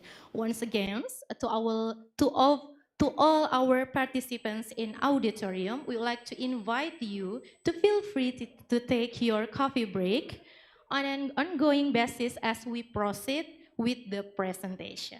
So, ladies and gentlemen, we are now going to the Zoom medium. We can say hi to Associate Professor Shefish, Professor Daniel Shefish. Thank you very much for joining us here all the way from Australia. Hello, Professor Daniel Shefish. Could you hear us Hello. here? Okay, great. Yeah. Can you hear me? Yeah, we can hear you. All the way, we would like to invite you to begin your presentation. You will have approximately 20 minutes for your presentation. So the screen is yours. Associate Professor Daniel Shefish. Please give a warm welcome to Prof. Daniel Shefish. Thank you very much, everybody. I'm happy to join you via Zoom. I wish I was able to be there in person, but hopefully this is good enough. My name is Daniel Shefish. I'm an associate professor here at the University of Western Australia. I'll just quickly share my some slides. Bear with me for a second.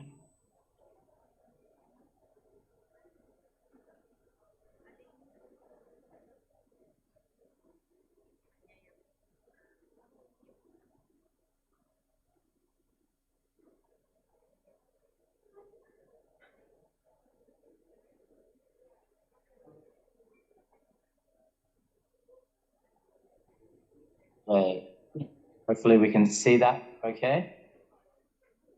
So what I wanted to speak to you all about this morning is some research I've been working on over the last few years, particularly looking at the interaction between humans and generative AI. We refer to this as human-gen AI hybrids, which I'll explain in a second. And the idea here is this conceptual work to sort of expand our view as to the different role between humans and technology, given this new technology.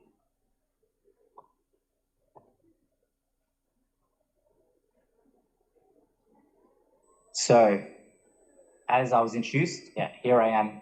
It's not so sunny today in Perth, but I'm based in Perth, Western Australia. This is the business school here. Here's my QR if you want to connect with me on LinkedIn later. But I've been a lecturer and now an associate professor here in Perth for the last 13 years. As I was introduced, my work is primarily around the topic of business-to-business innovation, and I study innovation networks. But more recently, I've been interested in technologies and how that sort of changes industries. So for today, I'll speak to you about a very specific project I worked on, actually a published paper we were lucky to publish a few months ago with some colleagues I have. So this is the paper we published, I believe, in March this year, March 2026, following a very long review process of 2 years in the Journal of Service Research. So the paper, which is now available for you all to read, and if you can't access it, please contact me. I'll be happy to send you a copy, is looking at the topic of human Gen AI hybrids and in the context of service system transformation. So I'll explain all of that as I go. But what me and my colleagues were particularly interested in is to what extent does generative AI and how it's been becoming more and more common and more used every year, to what extent is that going to change the way we think of technology and change the way in which we think technology will impact industries and markets? It's quickly been used across many different domains, different industries for different roles and functions. And people are already expecting this to just increase in its impact. It's going to impact business models as how companies make profits, employee roles as to what tasks they're going to do, how you interact with your customers, and also the broader socioeconomic and institutional context of how we regulate and structure business in different countries around the world. In particular, because generative AI is generative and can produce things which are very similar to what humans can produce, that makes us think that maybe it's not just like any other technology. So along with my colleagues here from Finland, Sweden, and Germany, we set to explore this further in this paper. So in particular, we compare Gen AI, rather than AI in generally, just Gen AI specifically, to earlier technologies, and how does that change our perspective of how to think about it. There's been many really transformative technologies in the past, such as computers, the internet, even telephones, and those have all impacted how companies work and serve their customers. But for many reasons, Gen AI is not so much a tool that can be used, but more of a partner, okay? And it shifts the interaction between humans and the technology from one which is a one-way interaction to more of a two-way. So it's impacting you as well, the user. While other technologies had to be pre-programmed and set as to what they're supposed to be doing, generative AI can actually learn and adapt as you go, and that can exceed the directions of the user. That means that while other technologies can have more predictable outputs, generative AI can produce novel outputs, which we will not anticipate, which create a lot of different outcomes. It also is functioning as more of a cognitive tool rather than analytical one, right? And rather than just automating tasks and making things easier for us, it can actually change the way in which we work altogether. So from a systems perspective, while other technologies improve the efficiency or the effectiveness of systems, generative AI has greater capacity to actually redesign the systems that we're working in. So I've cut this from the paper just to focus on this idea of Gen AI and human hybrid intelligence. We try to think about this as the unit of analysis. So if you have a human actor, that's any of us using generative AI, we are prompting the technology, okay? It is learning from that, and it's providing us content. But because that content can be unanticipated and provide us extra added, creative output than what we first prompted it for, we actually are learning based on its output. So we change. And through that process, going backwards and forwards, we are changing the Gen AI. It's changing its output to customize for us and the data we give it. And on the flip side, we are adjusting our expectations. It's showing us things we do not anticipate. So this relationship together, we refer to as hybrid intelligence. The human plus the technology is the intelligence together. And this is going to change over time. The more you use it, it will continue to change and refine, okay? So we think that is a fundamental shift in how we use technology. If we consider this in the context of service systems, the way in which we would expect this technology to impact different industries and systems around the world is likely to occur in a different pattern to previous technologies. So to begin with, this article we wrote is framed around the service system, and this comes from the domain of services marketing.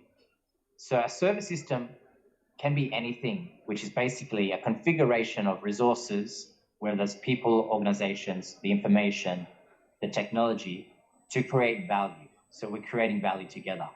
And this is true across all different industries, whether it's a coffee shop, food service to construction, or if we're thinking about more technology domains like cloud computing, banking online, and in particular in the classroom. So a lot of us in the room, maybe most of us are educators. So education is also a service system. And we are considering how might this shift with Gen AI. That's the basic premise. So to first understand service system transformation, how things change, let's start with a non-AI context as a comparison. So if we take the context of a service robot, many people in service research look at automation and look at the use of robotics. We can see that change occurs across different stages of emergence, okay? So I'll give you an example. Imagine you are in a hotel or you're managing a hotel, and then you start to introduce a service robot to perform one function, maybe check in customers. The hotel might be experimenting with this new technology, and that might create some novel and unplanned service experiences. For instance, maybe it speeds up the process of checking in customers. Maybe it adds value. Customers are booking more things or spending more money at your hotel. And that might be something that's not so anticipated for your original use. After that, that's the first order emergence. We might then start to integrate these interactions and standardize it, make it a routine practice across many different aspects of the hotel. We then might train employees and customers, and then we might be able to then better expect what outcomes we have, right? At the third order, we start to think about if we want to make this a much more institutionalized use of the technology, we might develop policies or trainings, governance structures as to who's responsible for the robot, who is going to program the robot, what sort of different roles might the human employees have, and we develop some certain norms about how we work alongside the robot. At the fourth order, over time, we might start to then redesign hospitality altogether.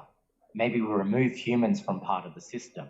Maybe we redesign the hotel space for one area which is run by robots and one area designed by humans, right?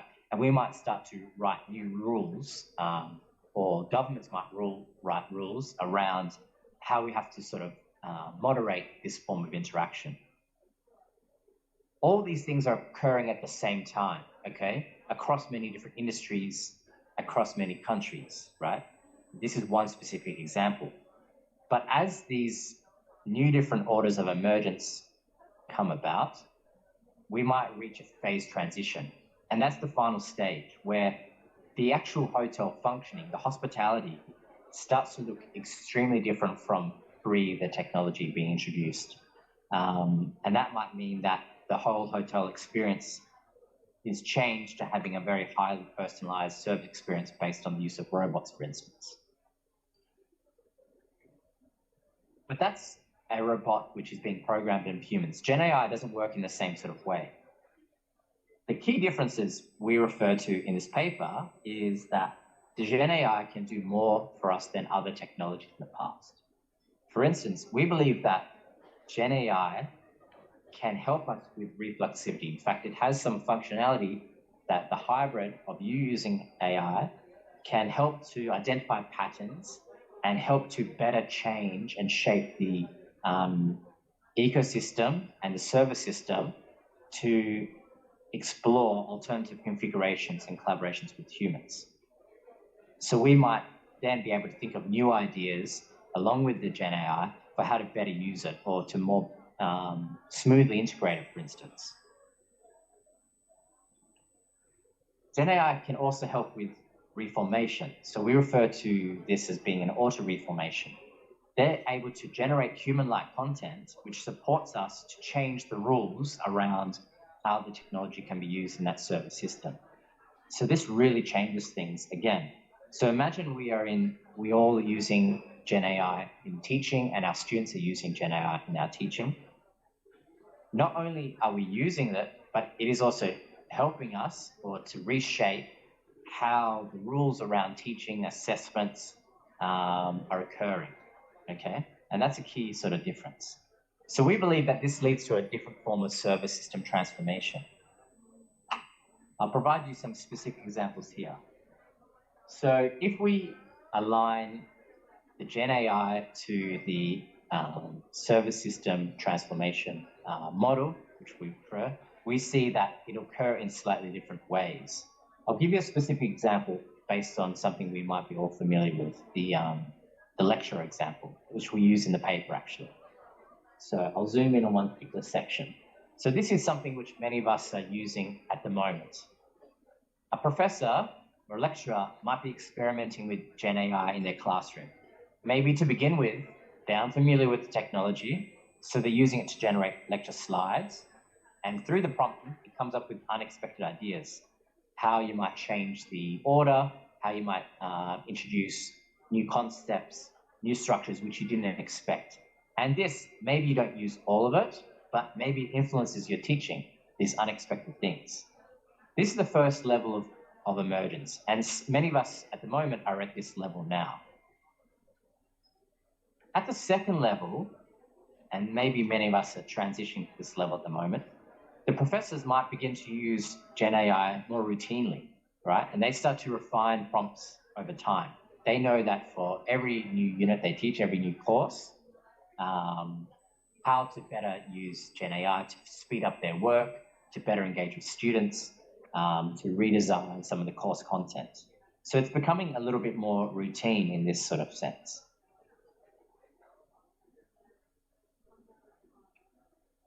At the third level of emergence, and this is where many universities are currently, the university is going to begin to formalize generative AI use. Maybe they have to have specific policies, best practices. Maybe they have to provide licenses and AI tools and certain training for staff so that there's more consistency. So this is the third level of emergence where it becomes more embedded and the technology is starting to become institutionalized, so it's consistent across lecturers. At the fourth level, things start to shift, and Gen AI helps us a lot more. So we might identify there's some barriers in how our current rules are structured that are going to limit us. So maybe Gen AI, for instance, has been talked about as being able to customize learning. And maybe we need some sort of new policies and new forms of communication to redesign how we teach at universities, how we assess students and award degrees, to allow them to learn at self-pace, right? To work with the technology. That's going to have to change so much around universities, which is a heavily regulated space. At that point, we start to enter the phase transition. And before we know it, education might start to look completely different to how it was 5 years ago, where education might shift from a faculty-led model towards a student and Gen AI model, and the faculty is supporting that, so it's no longer a central player in that role. Assessment might be completely different. The learning pathway is completely different as to how long it takes, what sort of courses they take in what order, and what sort of institutional structures we have to authorize degrees, etc.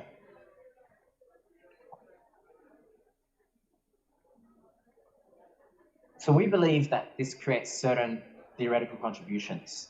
The main thing is that we should be focusing on human Gen AI as a hybrid, and this is a driver in service system transformation. This unit together, human plus technology, is the basis of which transformation is going to be occurring in terms of how we delegate our roles to the technology, how we develop hybrid intelligence, how we develop auto-reflexivity and auto-reformation. We also believe that this broadens the service system transformation theory. We think that phase transitions are going to be much more frequent. They're going to occur a lot more rapidly. Okay. That's because Gen AI is going to help us with many unplanned novelty, some of them good, some of them bad, and help be redesigning large-scale system change a lot faster. We also believe that this extends our theory on service system design.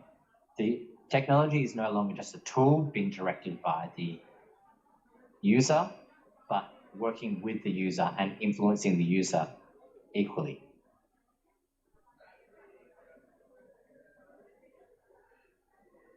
From a practical perspective, human Gen AI hybrids are therefore not just any AI tools. Gen AI used in these service system contexts is going to be a key part of the design process. We're not going to necessarily just be designing the technology and automate it alone. Gen AI is also going to help us to understand and shape systems. So we might be expanding our offerings, connecting with more users and customers, etc. Managers have to prepare for faster transformation. It's going to be more frequent and rapid. We're going to have to develop the capabilities to adapt and redesign continuously. And lastly, there's going to be a new role in terms of maintaining human accountability. We're going to have to really think about how we use human judgment and where. We're going to have to try and avoid excessive data. Let's explain hybrid intelligence and how it develops and evolves. How can we best support it for our customers and employees?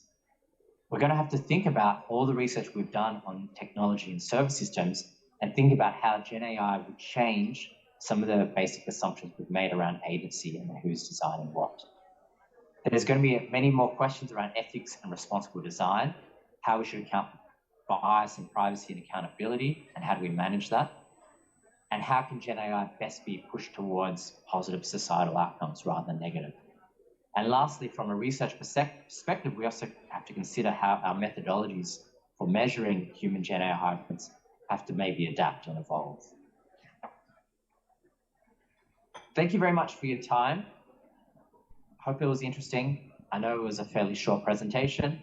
Here's the full link to the paper. And if you have any questions about this, please reach out by email or via LinkedIn. I'll be happy to chat about this further. Thank you. Okay, please give applause for Associate Professor Daniel Shapis. Thank you so much, Associate Professor Daniel Shapis. And actually, you still have like a half of minutes, but thank you for your presentation. So I can conclude that from our keynote speaker, Professor Badri Murni emphasized the urgency of Indonesian higher education, adapt to rapid technological change, and highlighting AI as an important enabler for Indonesia.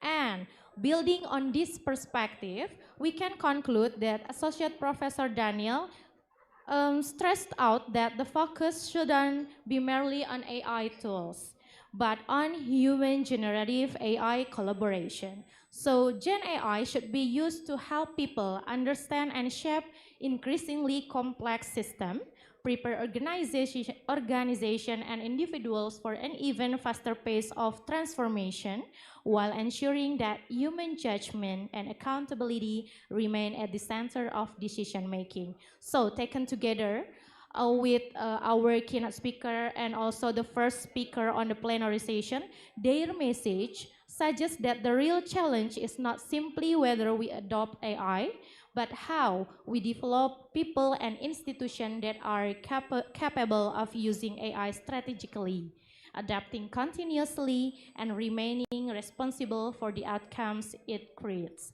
Okay, thank you so much for our first speaker who joining us from Zoom. So we will move to the next speaker, Associate Professor Dr. Nuridin Javliev from Tashkent State University of Economics. So you can use your slide. And so for Associate Professor Dr. Nuridin Javliev, let me briefly introduce about you. So Mr. Nuridin is an associate professor at Tashkent State University of Economics, Uzbekistan, where he also previously served as senior lecturer and assistant teacher. His work centers on econometrics, quantitative modeling, and economic theory applied to inform evidence-based policy and institutional decision-making. So ladies and gentlemen, please give applause for our second speaker, Associate Professor Nuridin Javliev. The stage is yours. Okay, first of all, good morning, dear all, and thank you for organizing committee of 11th Global Conference. Thank you all.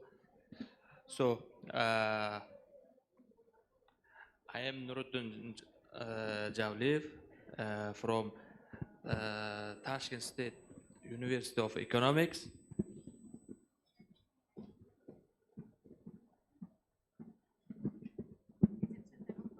Yeah, thank you.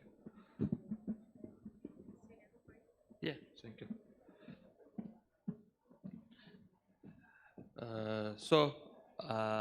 Today my topic is strategic artificial intelligence governance in Uzbekistan. So, framework for Uzbekistan's digital transformation and sustainable national development.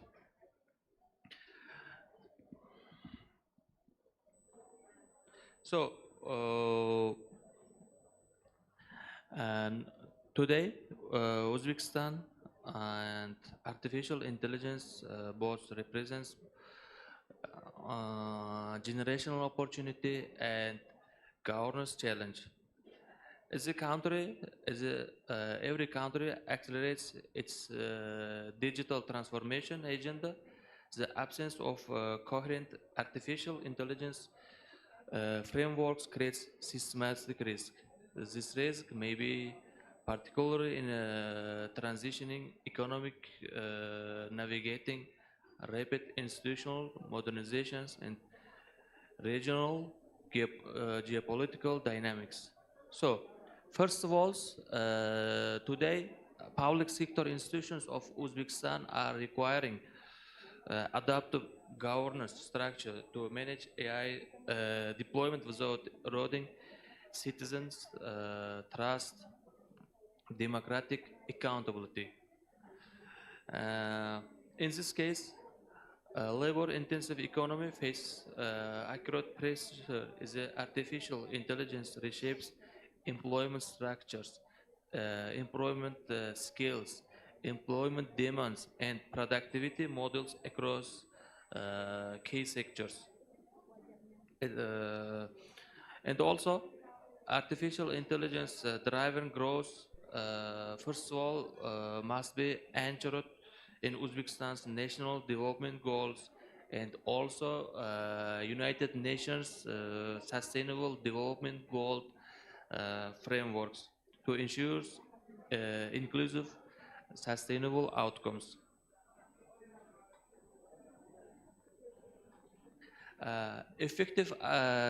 Today, effective artificial intelligence governance requires an integrated conceptual architecture that bridges institutional theory, digital economics, sustainable science, and this framework is three interlocking pillars, each of them reinforcing the other's coherent governance logic. So the first pillars, accountability structures, and then adaptive regulations and value alignment. So if we say about accountable structures, so clear delineation of responsibility across public, private, civil society actors engaged in artificial intelligence development and deployment. So in the next phase or pillars, Regulatory instruments calibrated to the pace of technological change. So it really depends on technological change, and spatial rather than reactive in design. At the end, embedding ethical, social, environmental value into artificial intelligence system. Design is a non-negotiable governance constraints.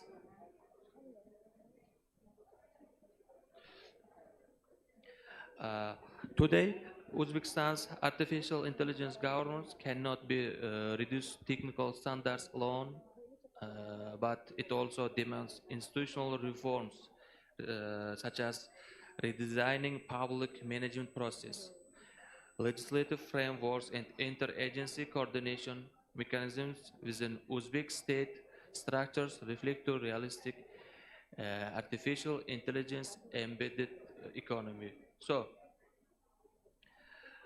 in this case, Uzbek institutions, what kind of things must do?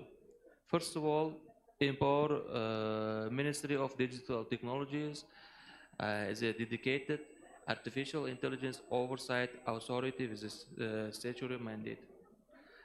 And in Uzbekistan has also developed its national AI strategy 2030 with the Uzbekistan's development new Uzbekistan reforms. Mandate transparency and auditability of AI system deployed by the state agencies, engaging CIS, SCO, and United Nations level regulatory cooperations and AI standard setting. So, in this case, Uzbekistan may face common institutions failures. For example, regulatory fragmentation across ministry, such as Cabinet of Ministry and Ministry of Informational Technology Development and other sector agencies. So, next, capacity gaps in artificial intelligence and data science, expertise within public bodies and Uzbekistan's Oli Majlis of Republic of Uzbekistan. Slow legislative cycles in the Senate and the Legislative Chamber misaligned with the innovation timelines. So at the end, we can see one of the main failures, insufficient civil society. So level participation in artificial intelligence policy, design, and consultation. So in this case, we can say digital transformation is not merely offensive exercise, but artificial intelligence is central catalyst, but its impact depends on entirely on quality governance environment in which it operates. So we can say in this case, 4 stages: readiness, strategy, capacity, evolution. Each of them deliberate leadership commitment and cross-sectoral coordination. If we skip one of these phases, particularly readiness assessment is a primary cause of failed digital transformation programs in both public and private sectors. So Uzbekistan's vision, as I stated before, Uzbekistan has developed its strategy 2030 and also national SDG commitments create compelling mandate for AI governance in countries' priorities from agriculture modernization to clean energy transitions. So requiring data intensive solutions, so yet governance framework must ensure 3 tools here, citizens equality. According to geopolitics, Uzbekistan, one of the landlocked countries. So,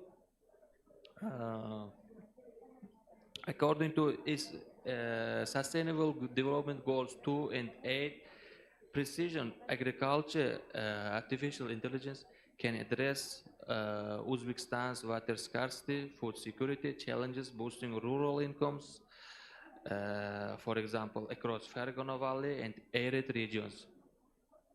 And according to the SDG 7 and 13, all optimized solar and wind integration supports Uzbekistan targets 25% of renewable energy by 2030, according to the Uzbekistan's Vision 2030.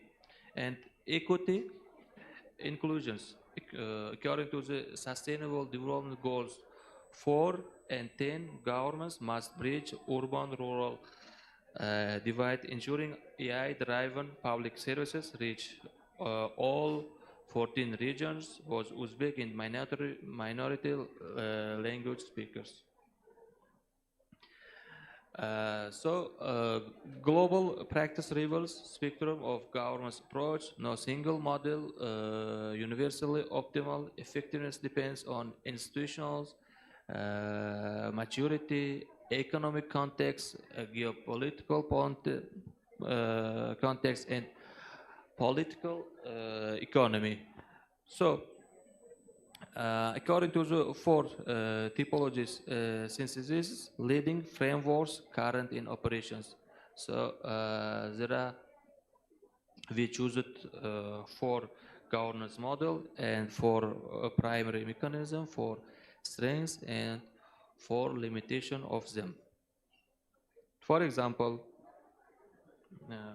emerging economy adaptive. So in this case, primary mechanism, principle-based guidance. So it is strength side, flexible and context sensitive. Or we can say there are some kind of limitations of barriers, such as enforcement capacity gaps. So if we speak about universities and research institutions in the role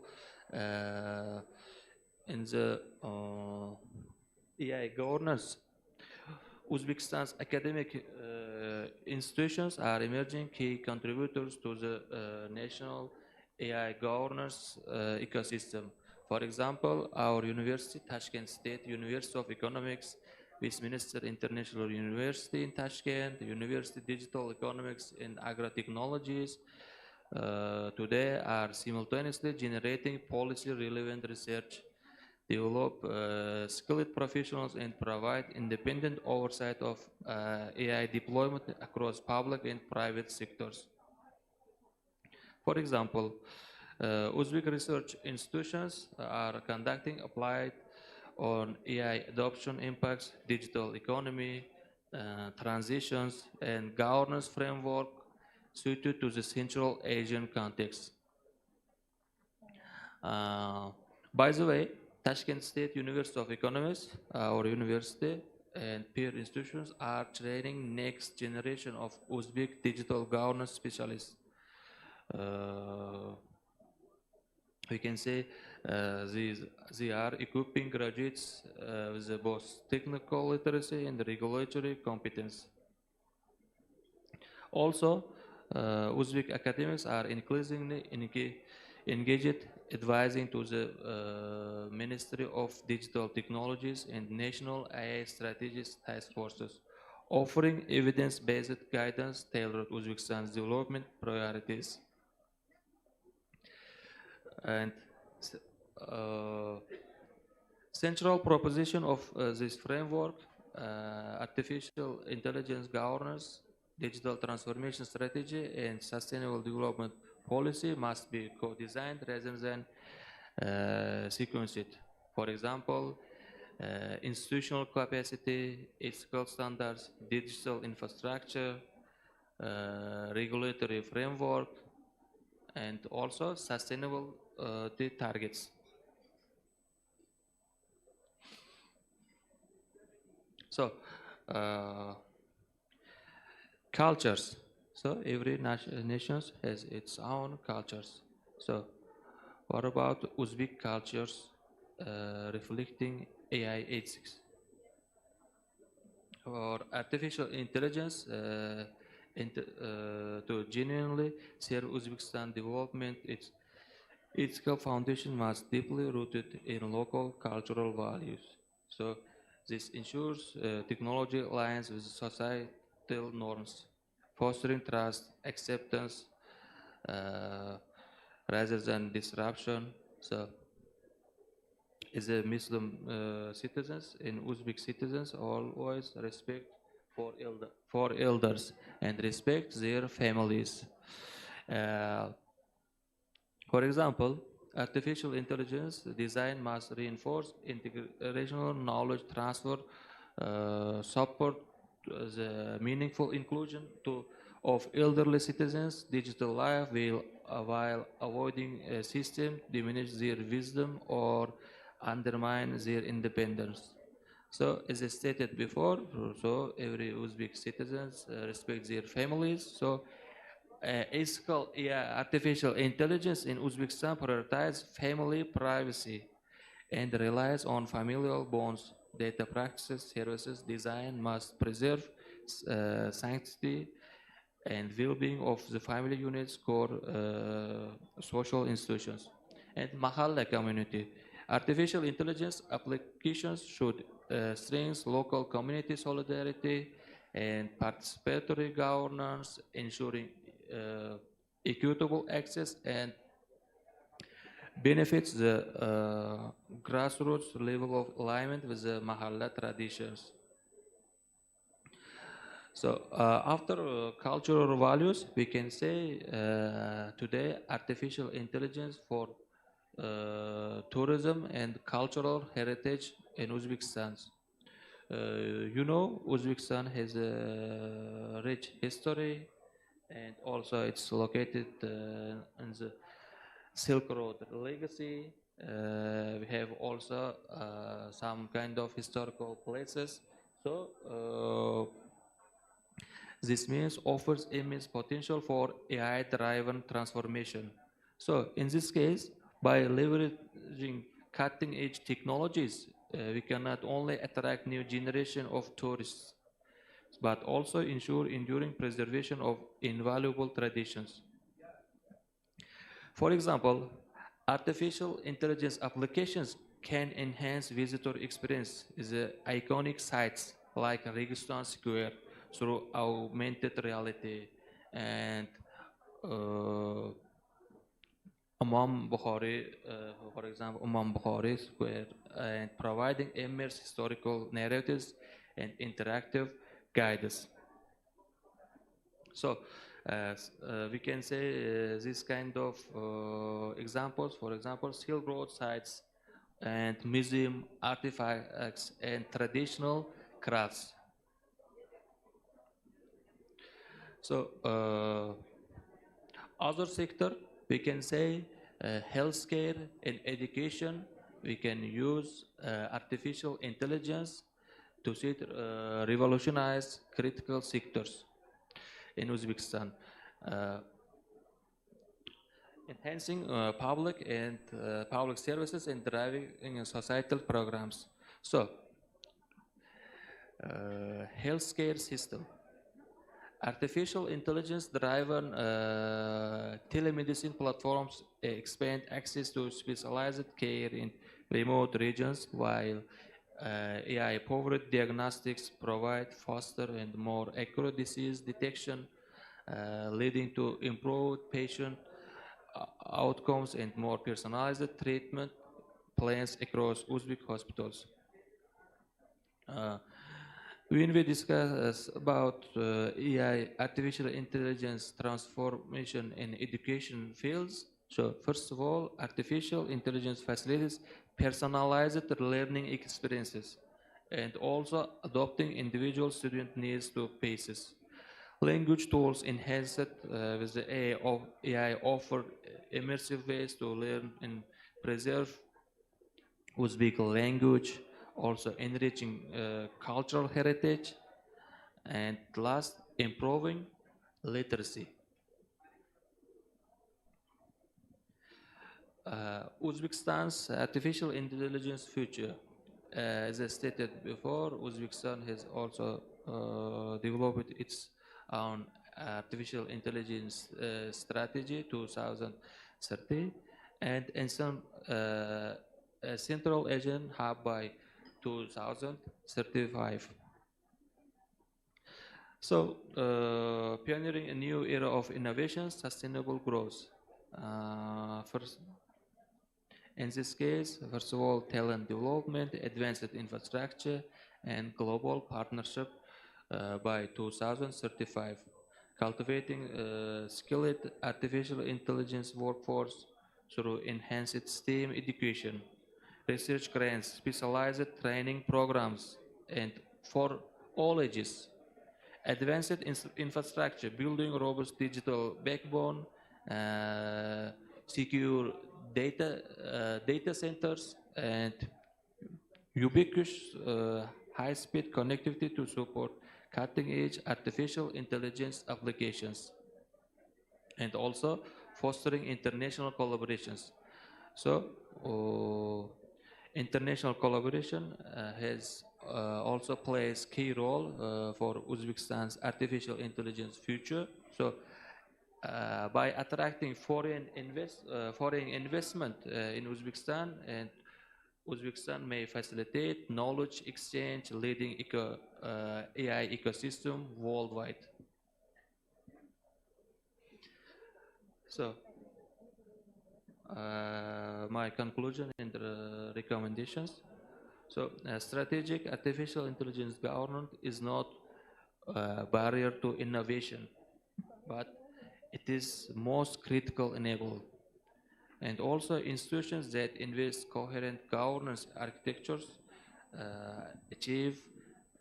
always achieve sustainable competitive advantage. For example, first of all, prioritizing adaptive regulations. This means developing regulatory instrument with a regular review cycles and calibrated to the pace of artificial intelligence development. As I stated before, ensuring sustainable development goals alignment. So every national artificial intelligence strategy should include explicit linkage to sustainable development commitments and measurable targets. And also, today artificial intelligence governance are requiring sustained collaboration between government, academia, industry, civil society, so on. At the end, so investing in human capital, according to the Amartya Sen, Nobel Prize winner in 1998. So, investing in human capital, so digital governance capacity, particularly within public institutions, is a primary limiting factor for successful artificial intelligence integrations. Okay, thank you for your attention. Thank you, Mr. Nuruddin, for your comprehensive perspective on AI governance. So, ladies and gentlemen, we can conclude that complementing the perspective shared by Professor Badri Murni and also Associate Prof. Daniel, you emphasize that strategic AI governance shouldn't be seen like as a barrier to innovation, right? But rather than as you said, like the strategic AI governance as a critical enabler to allows institutions to innovate, right? Okay, so taken together, this perspective suggests that the future of AI depends on our ability to combine technological capability, human responsibility, institutional adaptability, and strong governance. So thank you so much, Mr. Nuruddin, for your comprehensive perspective on AI governance. Once again, let's give applause for Mr. Nuruddin. So, ladies and gentlemen, we cannot wait to our next speaker, our third speaker, Ibu Dr. Puspo Dewi. Our third speaker, Ibu Dr. Puspo Dewi Dirgantari, is an associate professor and head of the Business Education Study Program at Universitas Pendidikan Indonesia. So her research highlight on management, marketing, strategic management, and information system management, and she is the author of several books, including mobile marketing, e-commerce, and for komunikasi pemasaran digital, right? For your title of your book. And today, Dr. Puspodewi will be sharing her perspective, will be complementing the perspective from Professor Badri Munir and also Associate Professor Daniel, and the last from Associate Professor Nurdin. And she will be sharing her perspective on strategic marketing and business transformation in the digital era. So without further ado, let us invite Dr. Puspodewi to take the stage for your presentation.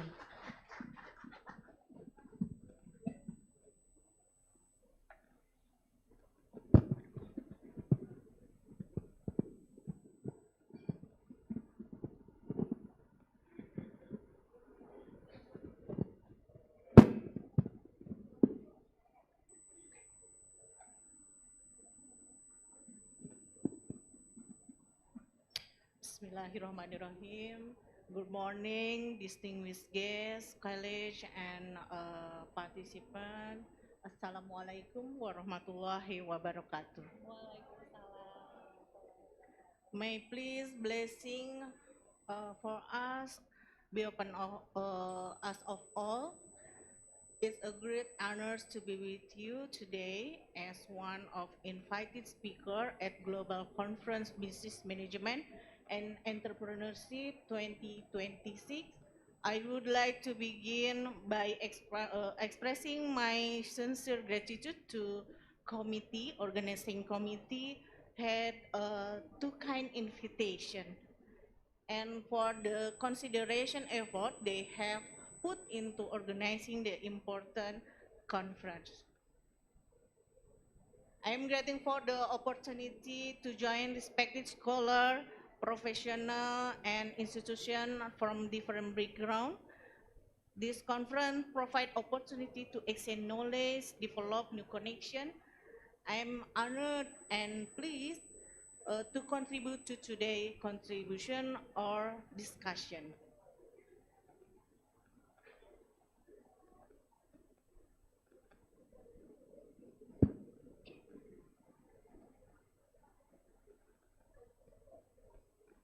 Before I begin my presentation, please allow me to extend my warmest greeting and deepest respect to our distinguished guests and partner, to the Dean of the Faculty of Economic and Business Education at Universitas Pendidikan Indonesia, Professor Dr. Hajah Rati Huryati. Thank you.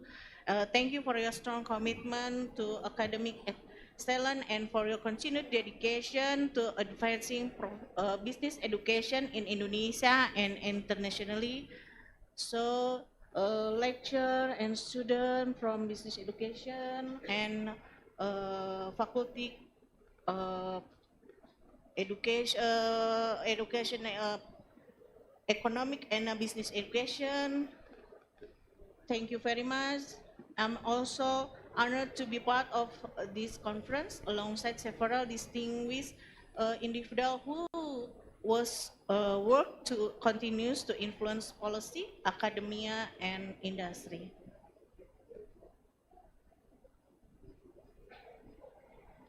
And finally, I would like to express my sincere appreciation to our co-hosting institution, IP, Universitas Garut, and others. Ladies and gentlemen, Gcbme 2026 encourages us to consider how organizations can use AI to create lasting value without losing the human qualities that building trust. This question is especially important in marketing because brand equity remains one of the company's most valuable long-term assets. Today, I will explain why brand equity matters, revisit Keller brand resonance model, and discuss its limitation in the AI era. I will introduce an AI augmented brand resonance model and present practical action, measure a 90-day roadmap, and key lesson for building strong and trusted brand with AI. Ladies and gentlemen, this roadmap show the sequence of my presentation. We will begin with the financial value of strong brand and then revisit Keller brand resonance model. We will consider where the original model research is limited in AI-mediated marketplace. I will then introduce the extend model, translate into a practical playbook, and conclude the implementation tool, managerial change, and risk to avoid. Let us begin with our question. Why does brand equity remain so valuable? Next.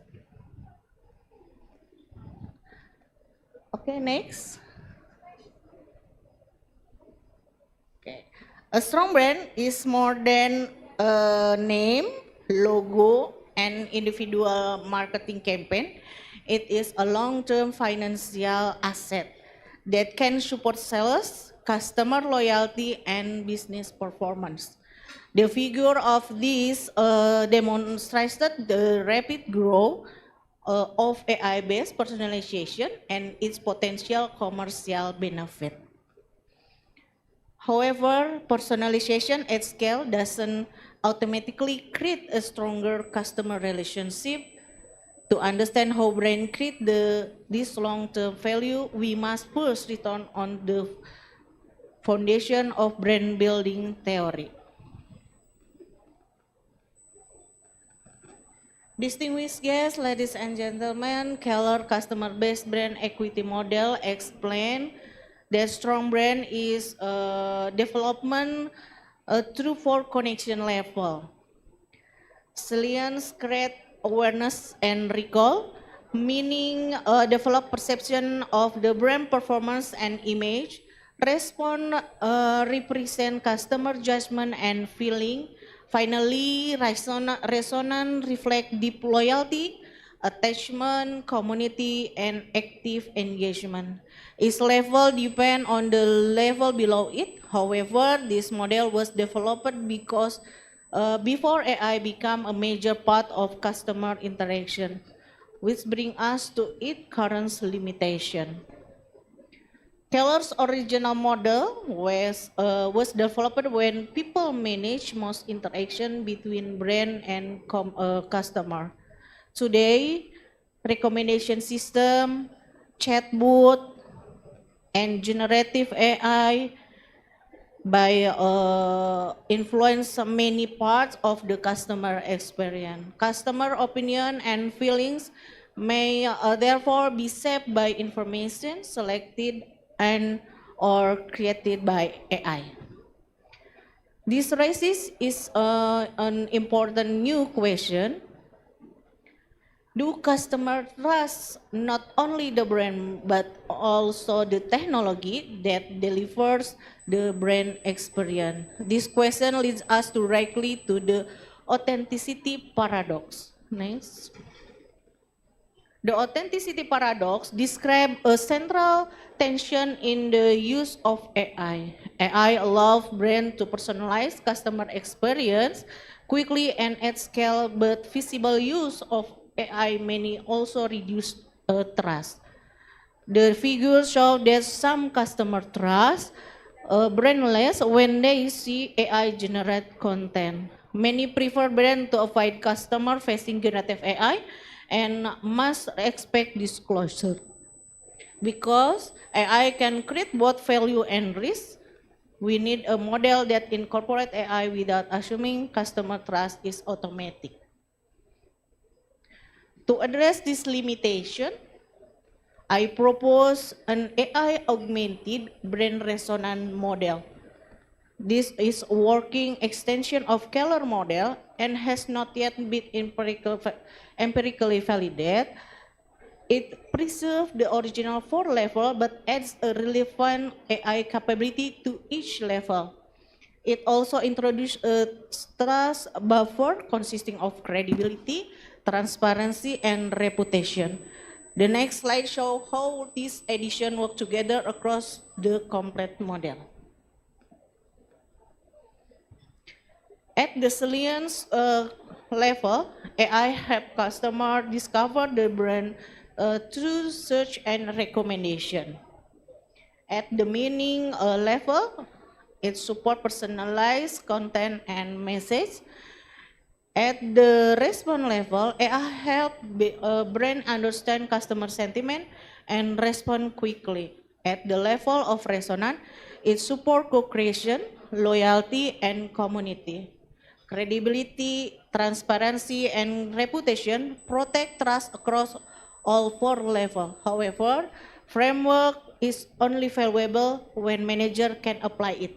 So, let us now translate this model into practical guidelines or a playbook. The playbook applies one simple structure at every level, one AI action, one performance indicator, and one human anchor.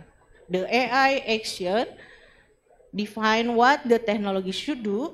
The performance indicators measure whether it produces the intended result. The human anchor protect authenticity and customer trust. For example, AI may identify customer complaint, but customer must still be able to reach a real person. Let us now examine how this structure works at each level. At the salience level, AI can improve brand discovery through conversational search and recommendation. At the meaning level, it can personalize message and offer. At the response level, sentiment analysis can help brands identify customer concern early. At the resonance level, AI can support personalized loyalty program and community activity. In every case, manager must ask who will review the AI decision and maintain human responsibility. These capabilities will succeed only when customer trust is protected, which brings us to the trust buffer. The trust buffer has 3 elements: credibility, transparency, and reputation. Credibility means that brand information remains accurate and consistent. Transparency means clearly explaining when and how AI has influenced the customer experience. Reputation refers to the brand record of responsible behavior over time. Together, these elements help customers view AI-supported interaction as useful and authentic rather than misleading and manipulative. The next question is how manager can use their current position and begin applying this approach. This slide presents the practical tools. The resonance scorecard allows managers to run their AI readiness and the strength of their human anchor at each level. The 90-day roadmap then provide gradual implementation plan. The first 30-day focus on identify customer gap and testing content. The next stage involve develop sentiment mentoring and testing a loyalty experience supported by human intention. Once the starting plan is clear, manager must also change how they work and avoid several common mistakes. Brand teams should make 5 important changes. They should connect each AI activity to level of a brain pyramid, retain human involvement in emotional situation, disclosure AI use, measure trust, and manage the trust buffer as a brain performance indicator. They should also avoid invasive personalization, hidden AI use, and the removal of all human contact. This action leads us back to the central principle of this presentation. AI should strengthen this relationship, not replace it. AI can help brain build awareness and meaning faster and at a larger scale. However, brain resonance, the highest level of the pyramid, still depend on customer feeling understood, respect, and valued. The central message is simple.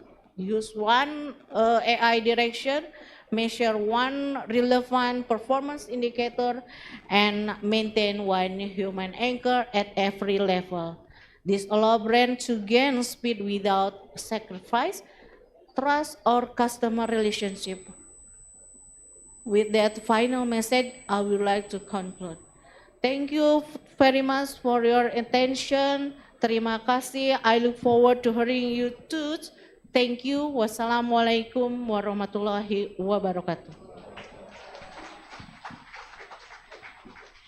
Thank you so much for Dr. Puspo Dewi for your valuable presentation. So actually you still have a time around 5 minutes. But don't worry, because we can conclude that building on the earlier discussion on adoption, human responsibility, and AI governance, our third speakers brings these ideas into branding, right, Ibu Dr. Puspo? Okay, so the journey toward AI-powered brand resonance show how AI can translate strong foundation into deeper and more meaningful stakeholder engagement. So together, the three speakers remind us that successful AI transformation requires strong foundation, responsible governance, human judgment, and the last is strategic application. So once again, please give applause for our third speaker on the plenary session. Thank you so much, Ibu Dr. Puspo Dewi. So ladies and gentlemen, we will move to the last speaker on the plenary session. For our Associate Professor Pakern Kiat Sabbatical PhD from Raja Mangala University of Technology, Thanyaburi, Thailand. So Associate Professor Pakern Kiat is the Dean of the Faculty of Technical Education, and he also serves as the UNESCO UNIFA Coordinator for Thailand and Deputy Secretary of the Regional Association of Vocational and Technical Education in Asia. So his expertise highlight about the microwave antenna and filter design, communication system engineering, and most relevant to today's session, the future of technical and vocational educational and training, TVED, and his presentation today is titled Rethinking TVED in the AI era. So as Dr. Pakern Kiat Sabbatical is unable to join us here, so he will join us live today. He has kindly prepared his presentation in advance, and we will now be playing his video recording for all of us here. So let us know which Associate Professor Pakern Kiat Sabbatical PhD presentation.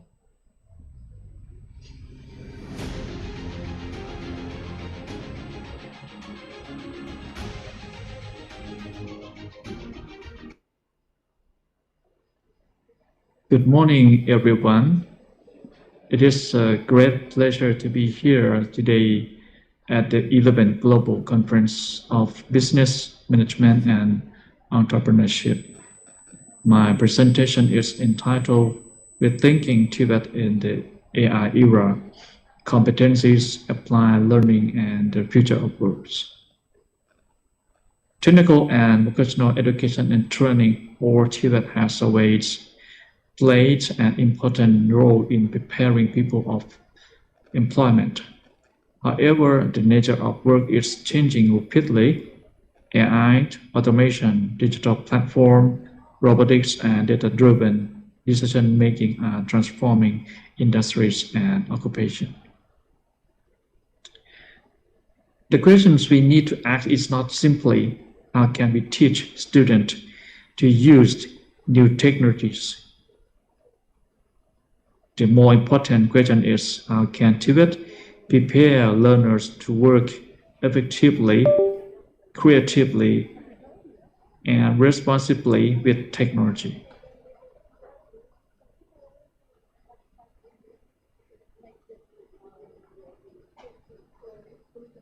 This slide illustrates the transformation from traditional TVET in the AI era. Traditional TVET has often focused on job-specific skills, manual work, and relatively stable occupational requirements. Learners were trained to perform clearly defined tasks, usually according to established procedures and technical standards. This model was appropriate for an industrial environment in which technologies change relatively slowly. However, today's workplace is much more dynamic. Artificial intelligence is transforming routine tasks, improving productivity, connecting systems, and supporting decision-making. It is not only replacing certain tasks, it is also creating new roles and changing the skills required in existing occupations. For example, a technician may no longer only operate or repair a machine. The technician may also need to interpret data, work with predictive maintenance systems, communicate with intelligence equipment, and make decisions based on digital information. This means that TVET needs to move from a narrow focus on task performance toward broader human-AI collaboration. The new model of TVET should be adaptive, data-informed, and connected to real workplace context. It should prepare learners to work in areas such as advanced manufacturing, green energy, digital services, healthcare, and logistics. The transformation can be summarized in four major changes. First, technology is changing the nature of work. Second, AI is transforming occupations and skills. Third, curricula and teaching methods must be redesigned. And fourth, learners must learn not only how to use AI, but how to collaborate with AI critically, creatively, and responsibly. The goal is to move from job-specific training to adaptive human AI capability. The next question is, what competencies do learners need to order to succeed in an AI-enabled workplace? This slide presents 5 important competencies areas.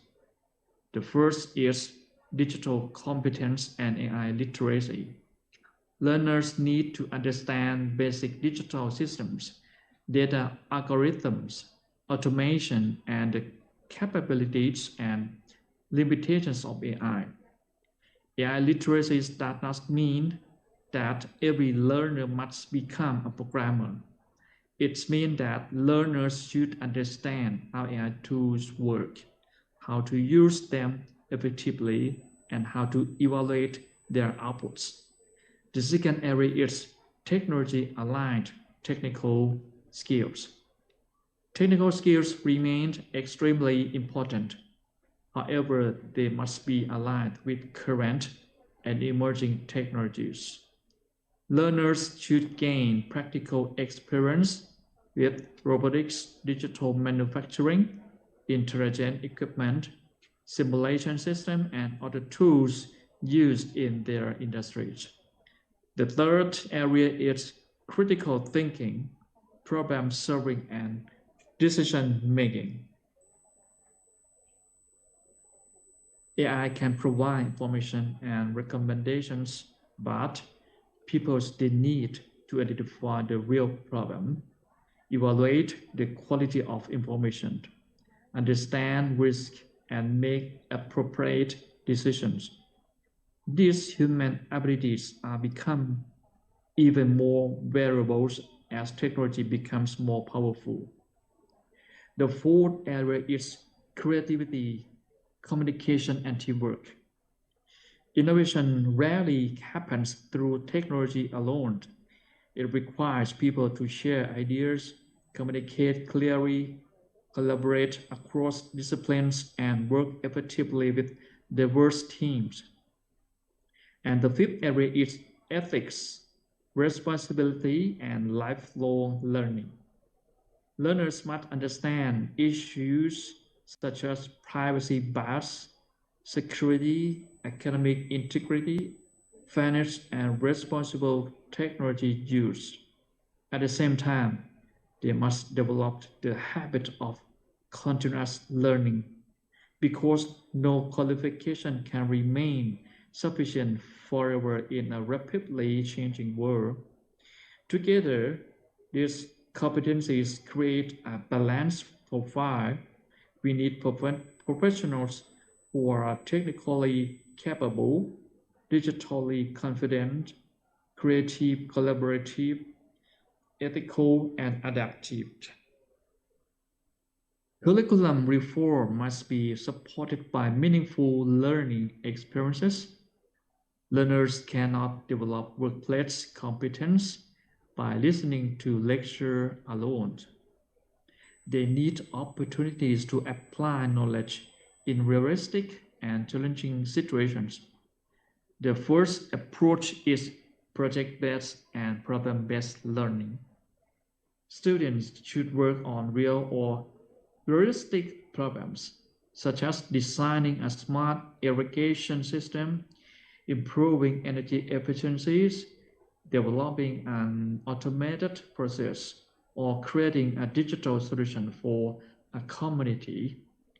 Through these projects, learners practice designing, building, testing, improving, and presenting solutions. The second approach is work-integrated learning and industry collaboration.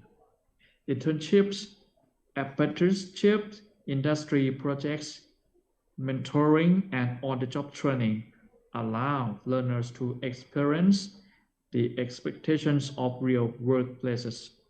They also help institutions understand the skills that employers actually need.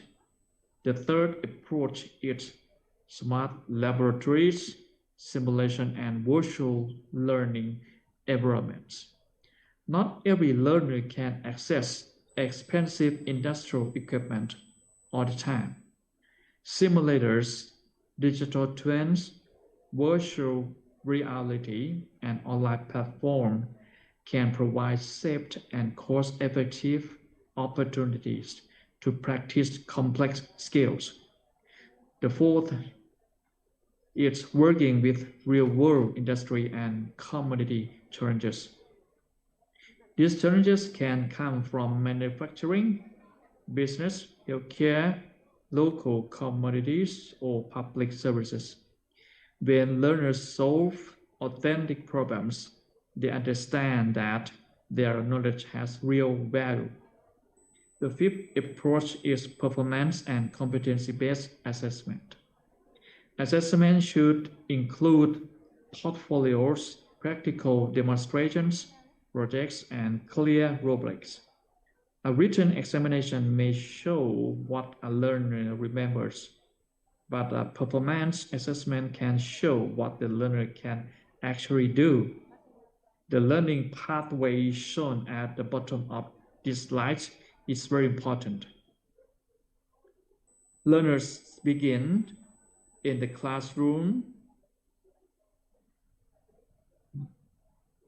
engage with industry, practice in smart environments, solve authentic problems, and finally demonstrate competence. This is how education becomes connected to employability. Ethical and inclusive use of AI in Tibet. As we expand the use of AI, we must also address ethical and inclusion issues. The first concern is learner privacy and data protection. Educational institutions collect significant amounts of personal and learning data. This information must be collected responsibly, stored securely, and used transparently. Learners should understand what data is being collected and why. The second concern is academic integrity and the use of generative AI. Generative AI can help learners brainstorm, explain concepts, practice communication, and receive feedback. However, students must not present AI-generated work as their own without disclosure or critical review. Therefore, institutions need clear policies. The goal should not be to ban AI completely, but to teach students how to use it appropriately and responsibly. The third concern is AI bias and equitable access to technology. AI systems can reproduce biases contained in their training data or design. In addition, not all learners have equal access to devices, connectivity, software, or digital support. If these differences are ignored, technology may increase inequality rather than reduce it. And the fourth concern is building responsibility and AI literacy. Learners and educators need to understand the limitations of AI, including inaccurate information, bias, security risk, and the lack of human judgment. So finally, technology should support diverse learners. AI can provide translation, accessibility tools, personalized learning, speech support, and other forms of assistance. But these tools must be designed inclusively and used with respect for every learner. Responsible AI in Tibet must be private, fair, transparent, inclusive, and human-centered. So finally, conclusion. Let me conclude with 4 key messages. First, Tibet must learn to work with technology. Learners need to collaborate effectively with AI and digital tools. They need both technical competence and the ability to use technology. Second, Tibet must help learners solve real-world problems.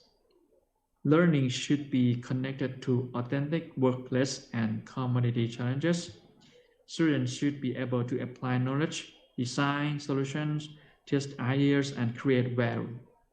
Third, learners must keep learning. The future of work will require continuous reskilling, upskilling, and adaptation. Learning should be understood as a lifelong process, not a stage that ends with graduation.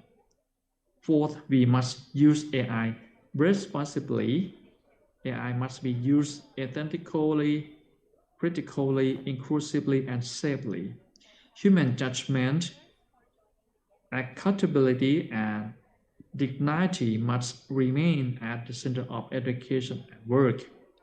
The most important message is this: Tibet must go beyond teaching learners how to use technology. It must prepare learners to work with technology, solve complex problems, continue learning, and use AI responsibly.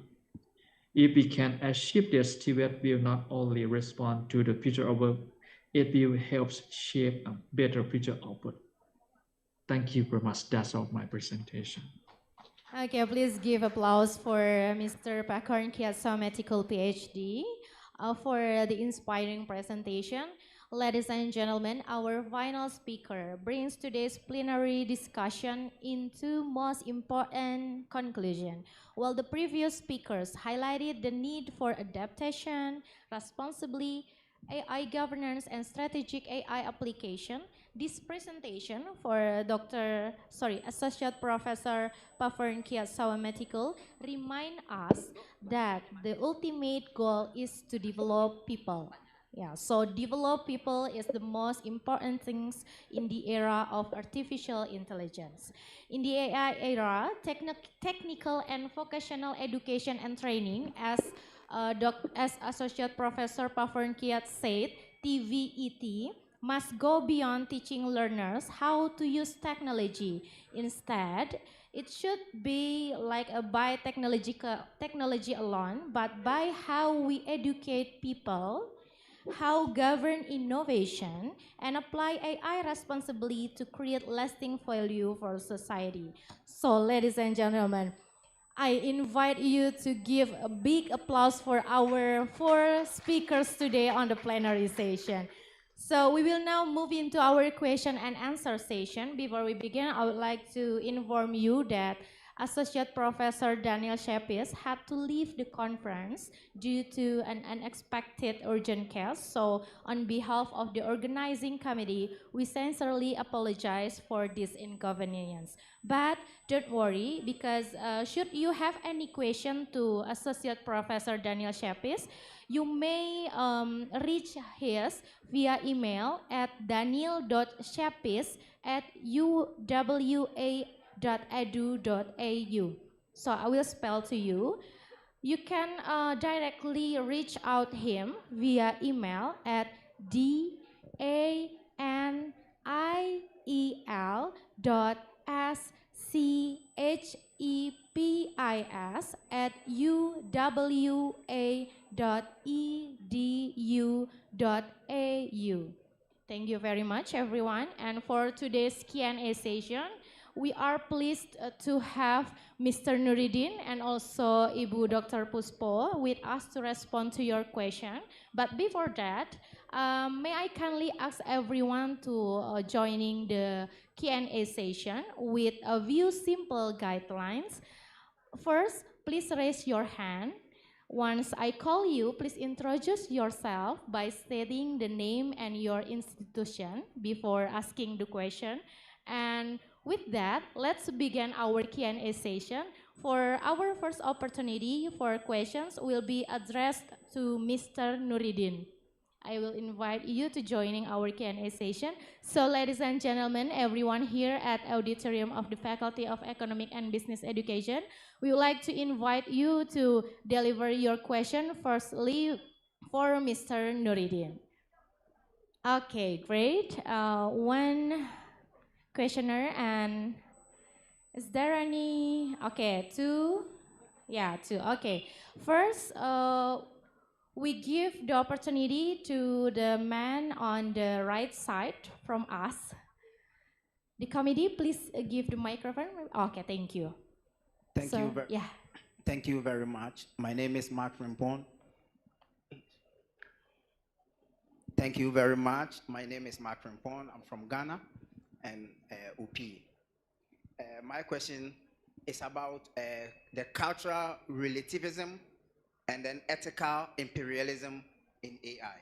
And then let me explain very well. You see, we understand that AI upholds universal ethical principles. But an example, let me use this.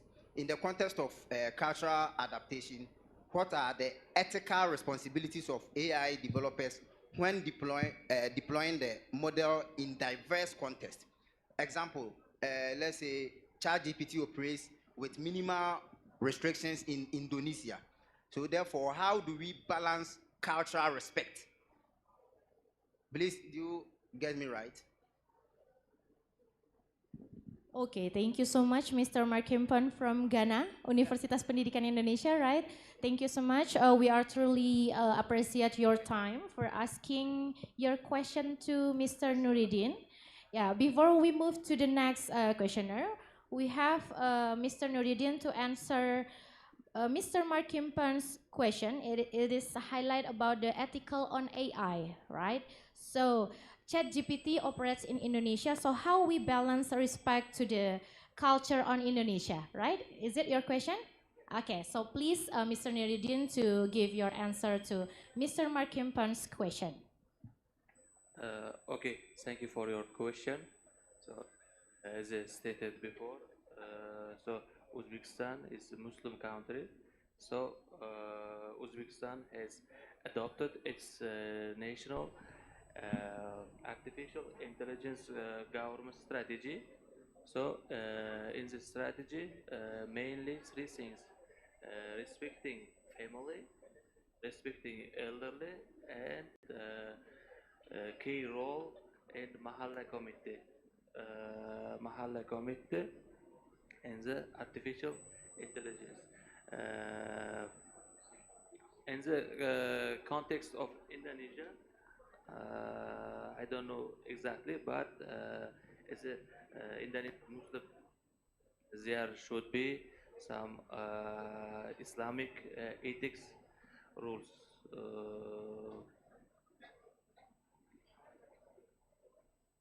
And also, Indonesia has its own traditions, and according to these traditions, there should be no rules for ChatGPT or other platforms. That's all from you?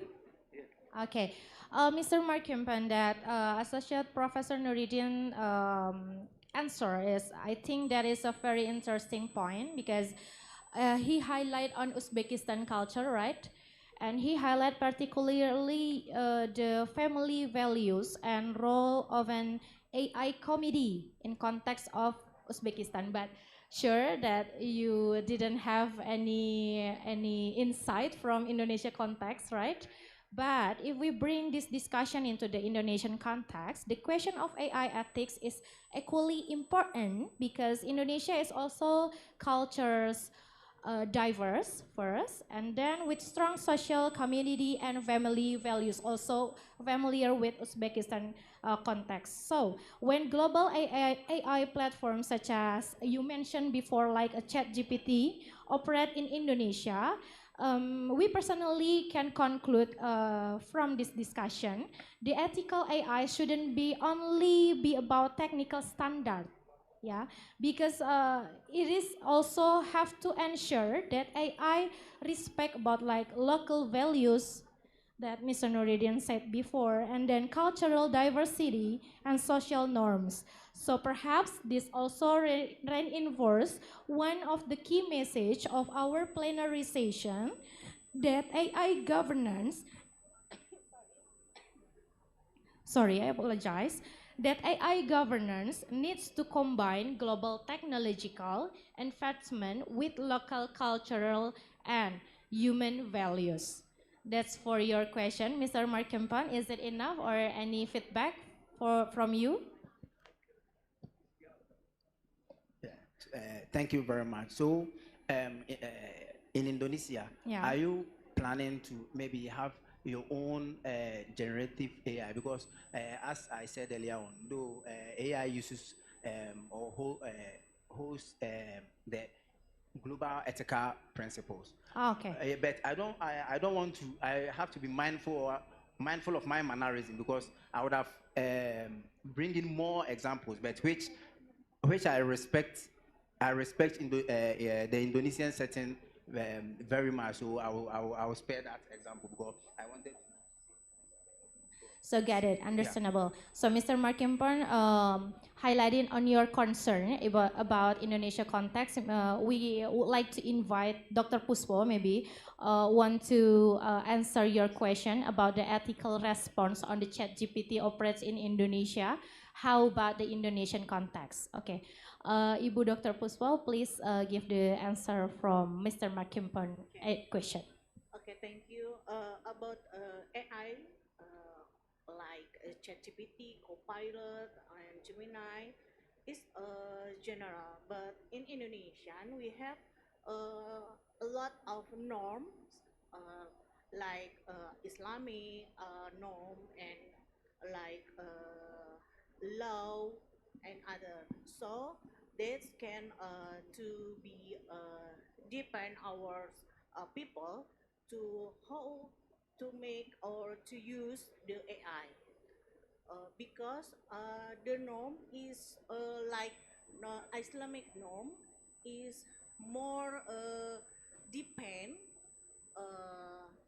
like we talk about sexuality is not familiar to general like that. So we just can talk deep with our family like that. It's more depend to norm Islamic than law norm. Maybe like that. Okay. Okay, thank you, Ibu Dr. Puspo. Mr. Markimpan, if I can conclude Dr. Puspo's answer. In Indonesia, we also recognize that AI cannot simply be used without boundaries. So there are so many boundaries that Ibu Dr. Puspo said before, like Islamic norms and then law and regulation, right?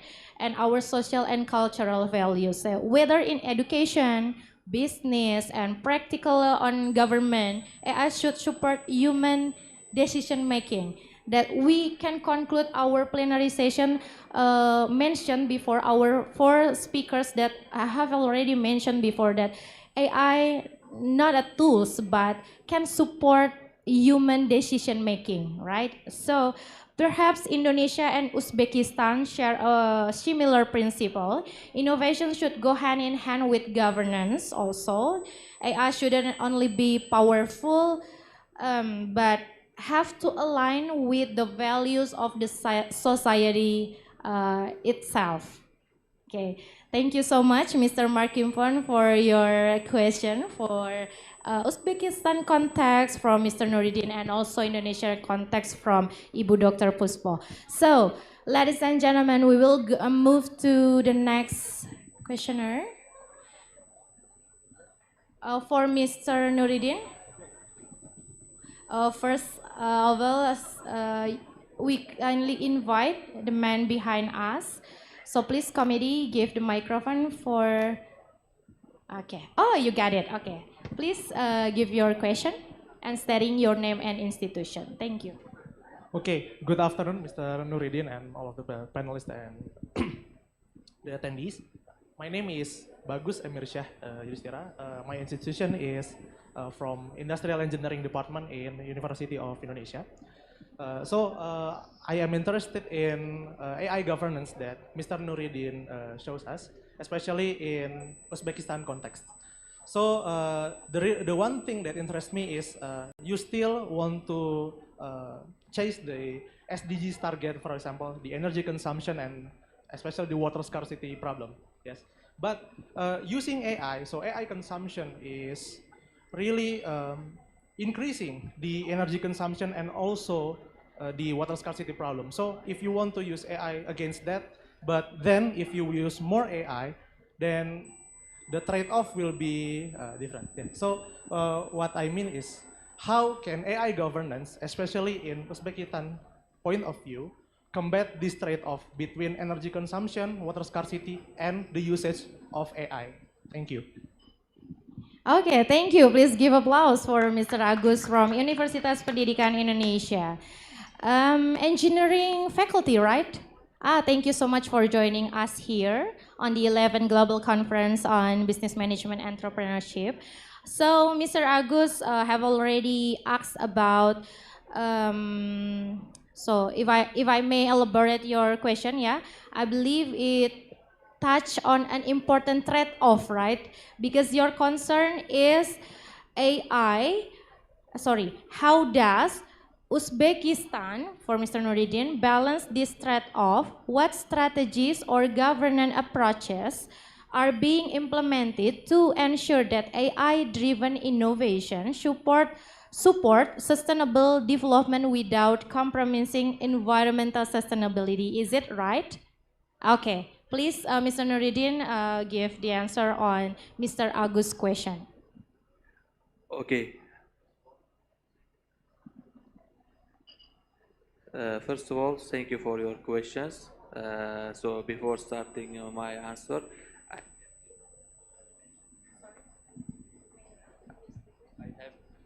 have to mention. Before starting my answer, I have to mention that in the world, only 3 countries, landlocked countries.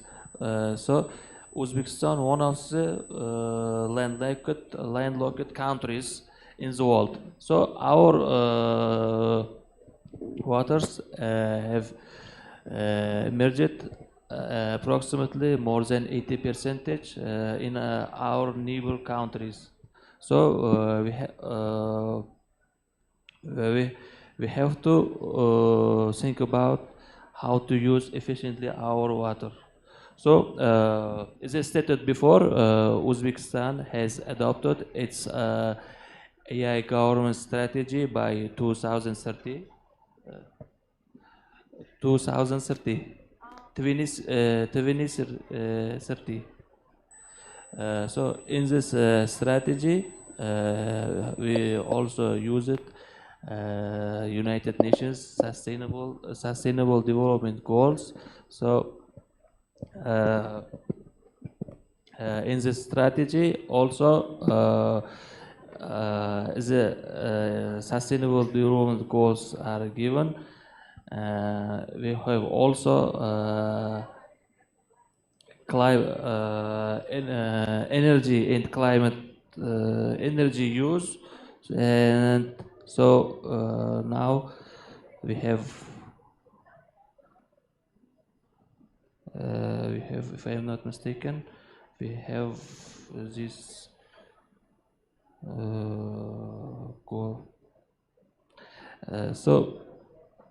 Energy and climate, according to the Sustainable Development Goals 7 and 13 of United Nations. So AI optimized and solar wind integration supports in Uzbekistan. And nowadays, Uzbekistan are building solar power stations, wind power stations. So according to this Uzbekistan's strategy, AI governance strategy by 2030,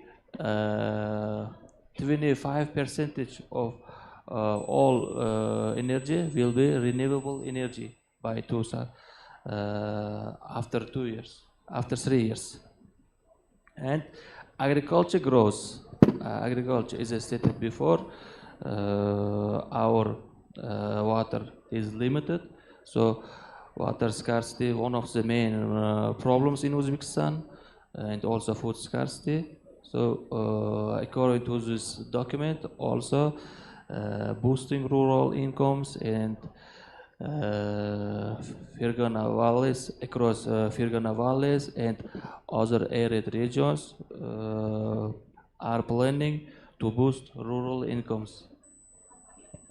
Get it, understandable. So, Mr. Agus, from Mr. Nuruddin's explanation that if we can conclude, in Uzbekistan, this trade-off is addressed by developing AI alongside the energy transition. So, if I'm not mistaken, you mentioned before that for the past 3 years, right?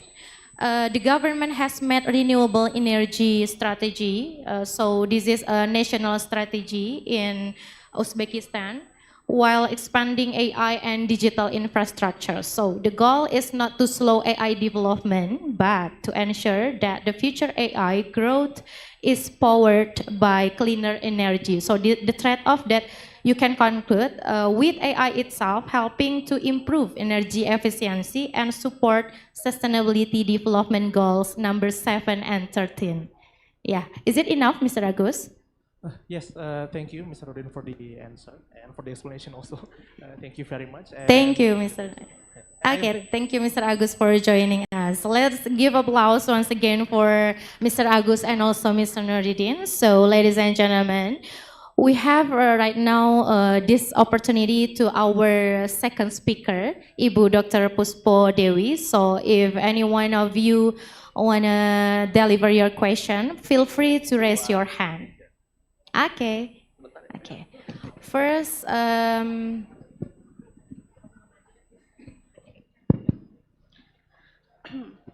okay, please state your name and institution, please, first. Okay, thank you for this opportunity. My name is Yesiana Ihda Kusnayain. I'm from Universitas Negeri Malang. This one an honor to me to can ask question for Prof. Puspo Dewi. Okay, as we know that undeniable that AI growth rapidly right now and affects so many sectors in Indonesian industry or Indonesia itself. Okay, well, my question is, as we know that so many social media and advertisement using AI, and as we know that if we want to see the Shopee or the TikTok, all of the advertisement using AI, even for the clothing advertisement. So, as the consumer, how we can increase our trust? In my opinion, that in the marketing, one of the important thing is brand trust. If we always using AI, we can reduce our consumer trust. And as the practitioner or academician, how we can keep the customer trust for use customer trust because the development of the AI. Thank you so much. Thank you, Mrs. Inaya from Universitas Negeri Malang. So give applause for Mrs. Inaya. Okay, this question goes to Ibu Dr. Puspo, and if I may elaborate on your question, and actually I got your point because so many pictures AI generated, right, from many social media as the advertisement, right? So how can organization maintain or even strengthening customer trust when people know that much of the content they see is AI generated? So please, Ibu Dr. Puspo to give the answer. Okay, thank you. The name is? Mrs. Inaya. Oh, sorry, my name Yesiana. Ah, sorry, pardon me, apologize. Sorry, Mrs. Yesi. Yesi, okay, Yeah, pardon me. Yeah, it's okay. Mrs. Yesi from Universitas Negeri Malang, right? Okay. Welcoming to UPI, Universitas Pendidikan Indonesia, Miss Yesi. Yeah, Yesi. Miss Yesi. The first is we use AI, so very important now because we must to include the AI our business, but trust is not can be developed just use AI. Trust in my slide in AI era we must do trust buffer. You must use trust buffer like reputation, credibility, and human anchor. Because trust is not just technology, trust must be relationship with human. Why human is important? Because human relationship about human is more than just a relationship. More than relationship is love. If customer and company or maybe in a TikTok or Shopee tenant can connect it, trust, satisfaction, loyalty, and love, we will know about long about income generating maybe, yes, because loyalty customer and love customer is will buy our product or service no matter how much they to use their money to buy our product. Maybe like that. Okay, thank you so much, Ibu Dr. Puspo. Please give applause for Ibu Dr. Puspo explanation that I got one point that interests me about trust buffer, right? So, Mrs. Yesi, that your question, one thing that we have to highlight is about trust buffer on AI era. So, ladies and gentlemen, we are apologize because we have a limited time. So, as we have now reached at the end of our plenary session, I would like to thank all of you here for our distinguished speakers and participants for such insightful and engaging discussions. So today's session has reminded us that strategic management and business transformation and in the era of artificial intelligence are not simply about adopting new technologies. They require adaptive institution, responsible governance, human-centered innovation, trusted relationship, as Ibu Dr. Puspo said, and above all, the development of capable and ethical people who can work alongside AI based on our discussion. On behalf of the organizing committee, I sincerely thank all of our speakers of sharing their valuable thoughts and all participants for your engaging discussion. Before we conclude, may I kindly invite our speakers to do like a group a photographer first, yeah. So before we close our plenary session, we invite our speakers to come forward for a group photograph.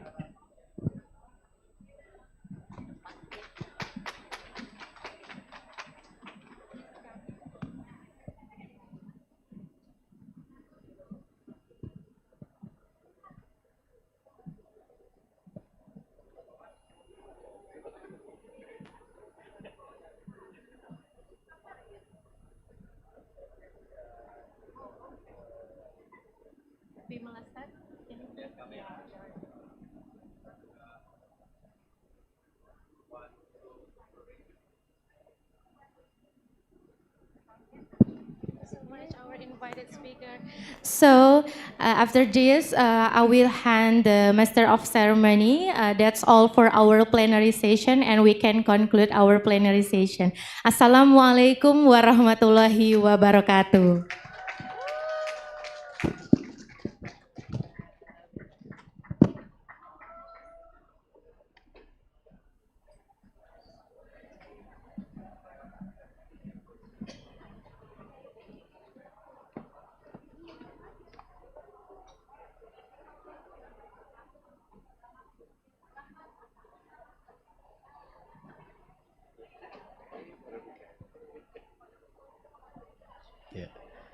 So ladies and gentlemen, once again, please give a big round of applause for all speakers and the moderator for our plenary session. And ladies and gentlemen, now we are going to have a lunch break. But before we proceed for the lunch break, we would like to inform you several information. The first one, the committees have prepared lunch break here in this auditorium. And then the second one, the parallel session will begin at 1 p.m. right after lunch break. So all participants are allowed to enter the room for the presentation in 6th floor in FABA building. So for any further information, you may assist and you may request information from the committee. And the prayer room is located at the 1st floor. And for the men who would like to conduct Jumat prayer, you can go to Al Furqan Mosque. Now we would like to invite all the speakers and invited guests to proceed to the room for lunch. And for the committee, please assist our guests to the designated room. Ladies and gentlemen, we have come to the end of the opening ceremony and the plenary session. Thank you for attending the session. We will see you at the presentation room. Have a good day. Please enjoy the meal. Good afternoon and wassalamualaikum warahmatullahi wabarakatuh.